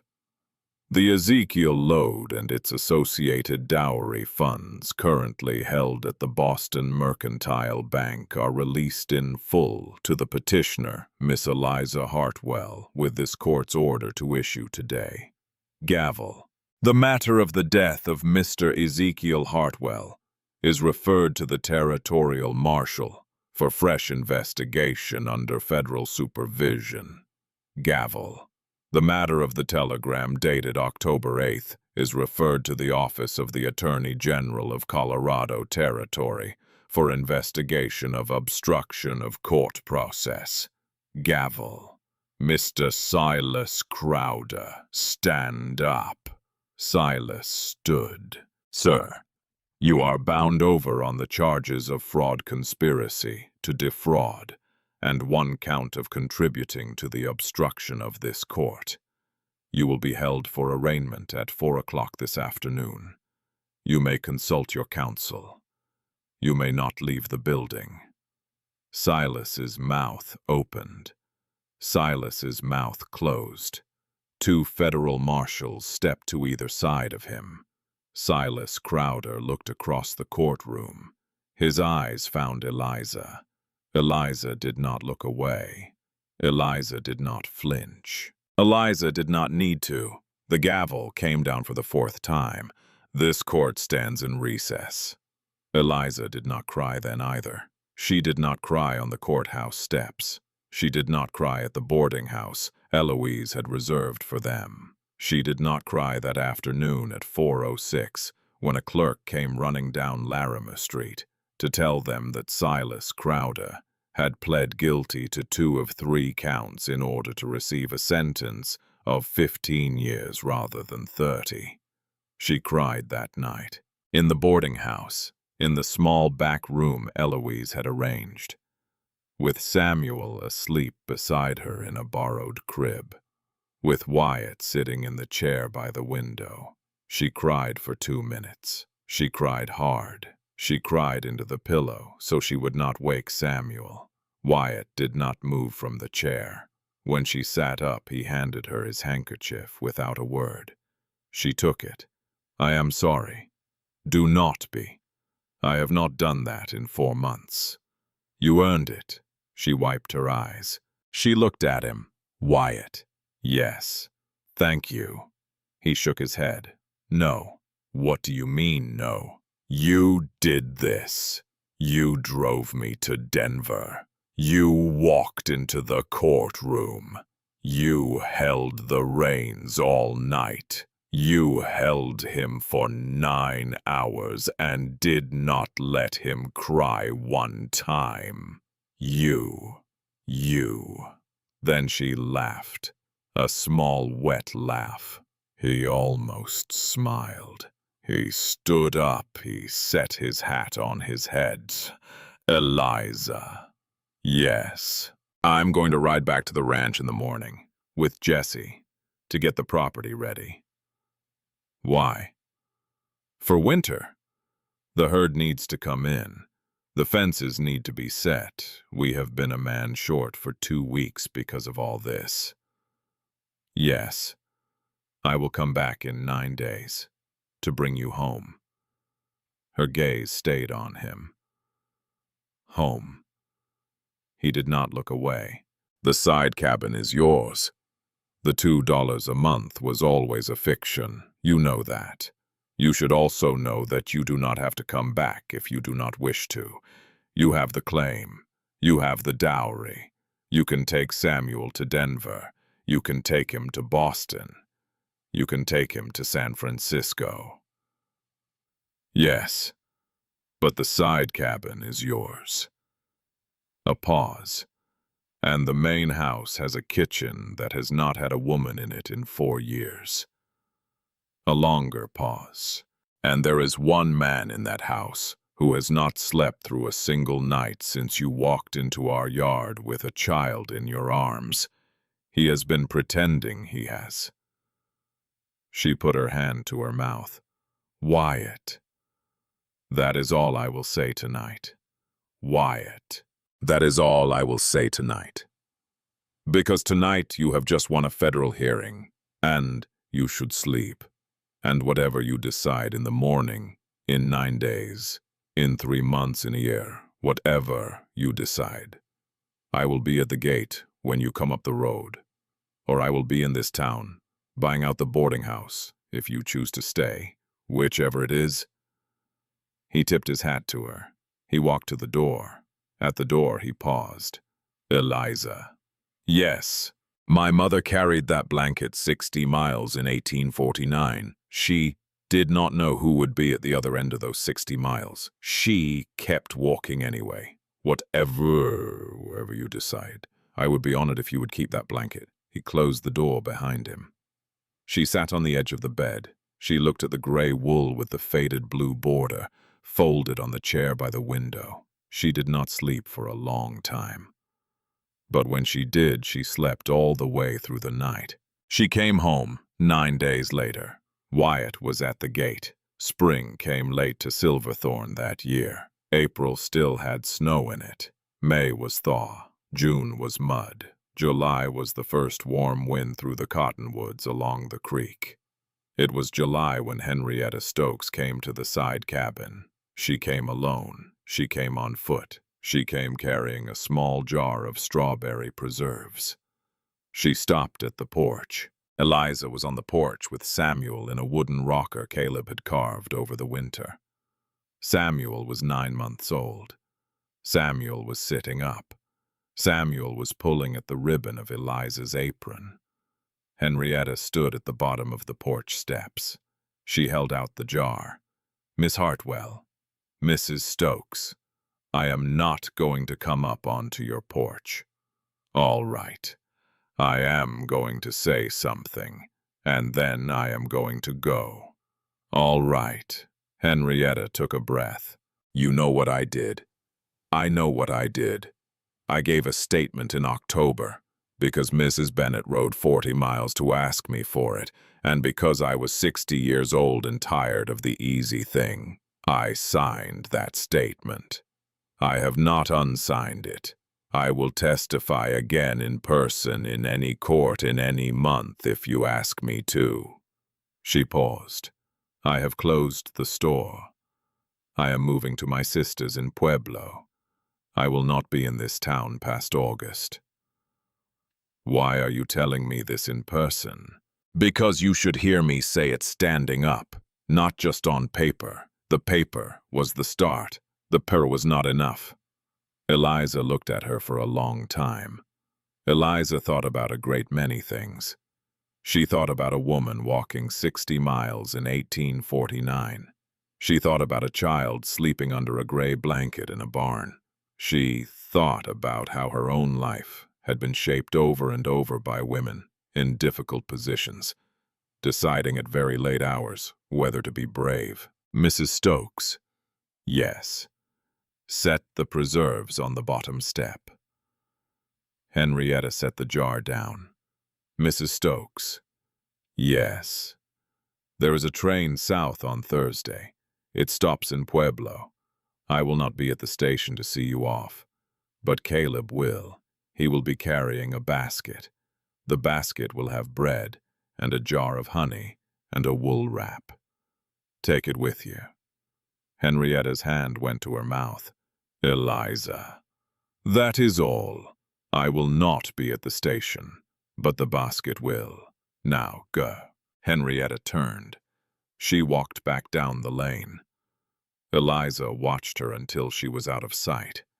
She picked up the jar of preserves. She set it on the porch rail. She rocked Samuel. She did not say any of this to Wyatt that night. But that night when he came up the path for supper, he saw the jar on the rail. He did not ask. He just looked at her over the rim of his coffee cup. She looked back. He nodded once. She nodded once. He did not ask. He never did. They were married on the last Saturday of August in 1883. It was a small ceremony. It was on the rise above the side cabin, under the oldest cottonwood on the property, the same tree under which Mary Ashbury had been married to Caleb Ashbury Sr. in 1850. Caleb stood up with Wyatt. Jessie stood up with Wyatt. Mabel Doyle, 6 weeks before her own son was born, stood up with Eliza. Patience Doyle stood up with Eliza. Bertram Doyle gave Eliza away. Dr. Whitlock came. Eloise Bennett came up from Denver. Judge Pike sent a letter. Samuel slept in the basket through the entire ceremony. The minister was a Quaker named Solomon Reed, who had ridden up from Boulder. He spoke a single sentence over them. He said, "This is the joining of two people who have each walked further than they were asked to walk. May the road from here be shorter and warmer and shared." Wyatt kissed Eliza under the cottonwood. Just once, just gentle, with the August light coming through the leaves. Caleb, watching, took off his hat and held it against his chest. Jessie, watching, blew his nose loudly into a handkerchief and pretended he had not. That night, Eliza walked back to the main house with her husband. Samuel slept in her arms. The gray blanket was folded over her shoulder. Across the threshold of the main house on the bench by the door, Wyatt had set a small wooden carving. It was a sparrow. The same sparrow Caleb had carved for her windowsill 11 months earlier. She picked it up. She held it. She walked into the house. The door closed softly behind them. When morning came, everything had changed between them. The years moved. The Ezekiel lode produced silver, not gold, but it produced steadily. Wyatt and Jessie worked it 3 days a week through the spring and summer of 1884. Eliza signed the partnership papers with her own name in her own hand. The mine fed the ranch fed the family grew, Samuel grew. Samuel grew up calling Wyatt Papa. He grew up calling Eliza Mama. She had been his sister by birth, but she was his mother by every act of every day from the time he was 3 months old, and Wyatt did not correct him when he started saying Mama at 13 months, and neither did she. He grew up calling Caleb Uncle. He grew up calling Jesse Trouble, which Jesse considered a compliment. In 1884, Eliza gave Samuel a sister. They named her Mary after Mary Ashbury, who had walked 60 miles in 1849 with a gray blanket on her shoulders. Wyatt was the one who placed the new baby in the gray blanket the first time. He did it without ceremony. He did it the way his father had done it for him and his brothers 32 years earlier. He set the bundle in his wife's arms. He stepped back. He said only, "She is in the line now." In 1886, a brother, Theodore after Eliza's father. In 1889, the last, a girl. They named her Lenora. Wyatt did not say a word about the name when Eliza told him. He only sat down hard on the edge of the bed and put his face in his hands. Mabel Doyle's son was born in October 1883. She named him Joseph. She moved with him and Patience and Bertram to a house Eloise Bennett helped them buy in Pueblo, 200 miles south of Silverthorne. Mabel never returned to Silverthorne, but once a year, every June, she sent Eliza a letter. The letters were short. The letters always ended with the same sentence, "Thank you for kneeling in the parlor." Silas Crowder served 14 years in the Territorial Penitentiary in Cannon City. He was released in 1896. He did not return to Silverthorne. He went to Nevada. He died there of pneumonia in 1901. Thaddeus Crowder lost his mayorship in the recall election of 1883. He lost his house to a federal judgment in 1884. He lived in a boarding room in Pueblo until his death in 1890. He did not see his nephew again. Henrietta Stokes lived to be 81. She wrote Eliza 1 letter a year. From Pueblo, then from Albuquerque, then from a small house in Southern California. The letters were also short. They always ended with the same sentence, "Tell your son the world is wider than what is done to him." Eliza wrote back. She wrote back every year. 11 years after the trial in Denver on a December morning in 1893, Eliza Ashbury walked down to the Silverthorne train station with a basket on her arm. In the basket were 2 things: a loaf of brown bread still warm, a folded gray wool blanket with a faded blue border. She set them on the bench inside the station, just past the ticket window, where she had been told they would be most visible. She did not stay. She walked back up the road to her wagon. She drove home. That afternoon, the eastbound train pulled in. A woman stepped down, 20-something, tired, alone, a small valise, a canvas coat that was not warm enough. She had nowhere to go. She did not know that yet. She would by sundown. She walked into the station to ask the station master about lodging the way young women coming alone off trains always did. She walked past the bench. She did not see the basket. The station master, who knew, did not say a word. He waited. She came back out of the small office 20 minutes later, white in the face. There was no boarding house, with a bed under $3 a night. There were $2 in her purse. She sat on the bench. She put her face in her hands. When she took her hands down, she saw the basket. She glanced left. She glanced right. She picked up the bread. She unwrapped the blanket. There was no note. There was only a small piece of paper, folded once tucked into the fold of the blanket. The paper said in a careful, even hand, "There is a side cabin on the Ashbury Ranch. 2 miles west on the river road. You are expected. The door will be unlocked. There is a fire laid. Stay the winter. Come spring, we will help you decide where to go next." The young woman read it twice. She picked up her valise. She picked up the basket. She picked up the gray blanket. She walked out into the cold. She walked west on the river road. She did not know whose blanket she was carrying. She did not know that a woman named Mary Ashbury had walked 60 miles with it across the same mountains in 1849. She did not know that another woman named Eliza Hartwell had spent 4 nights in a barn under it in 1882. She did not know that the woman who had laid the bread on the bench that morning had once been a stranger, off a train herself. She only knew that it was warm against her shoulders, and that there was a road to walk, and that at the end of the road 2 miles west, there was a fire someone had laid for her in a side cabin she had never seen. She walked. She did not look back. In the upstairs window of the side cabin, lighting the lamp against the falling dusk, Eliza Ashbury watched the road.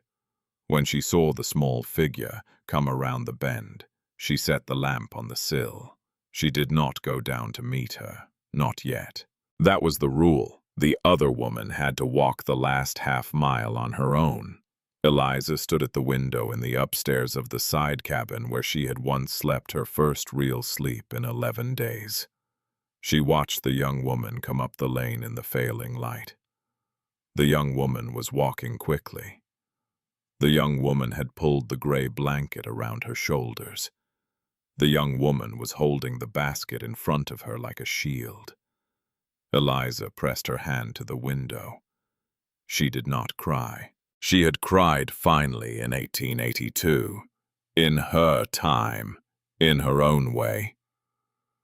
In a small back room in a Denver boarding house with her husband sitting in a chair by the window. She had not had to cry since. She watched the young woman reach the porch, hesitate, reach for the door, find it unlocked as the note had said, open it, disappear inside. A moment later, the firelight in the window of the front room steadied. The young woman had set down her bag. She had taken off her coat. She had walked to the hearth. She had warmed her hand. Eliza stood at the window upstairs for a long time. Then she turned. She went down the back stairs. She walked across the yard in the dusk. The main house glowed warm at the top of the rise. Wyatt was on the porch. He did not look at her when she came up the steps. He only held out one hand. She took it. They stood on the porch together and watched the chimney smoke rise from the side cabin against the deep blue of the December sky. Wyatt finally spoke. "Eliza." "Yes." "How many is that now?" She thought. 11. 11. 11 women off the train. 11 blankets. 11 side cabins. 11.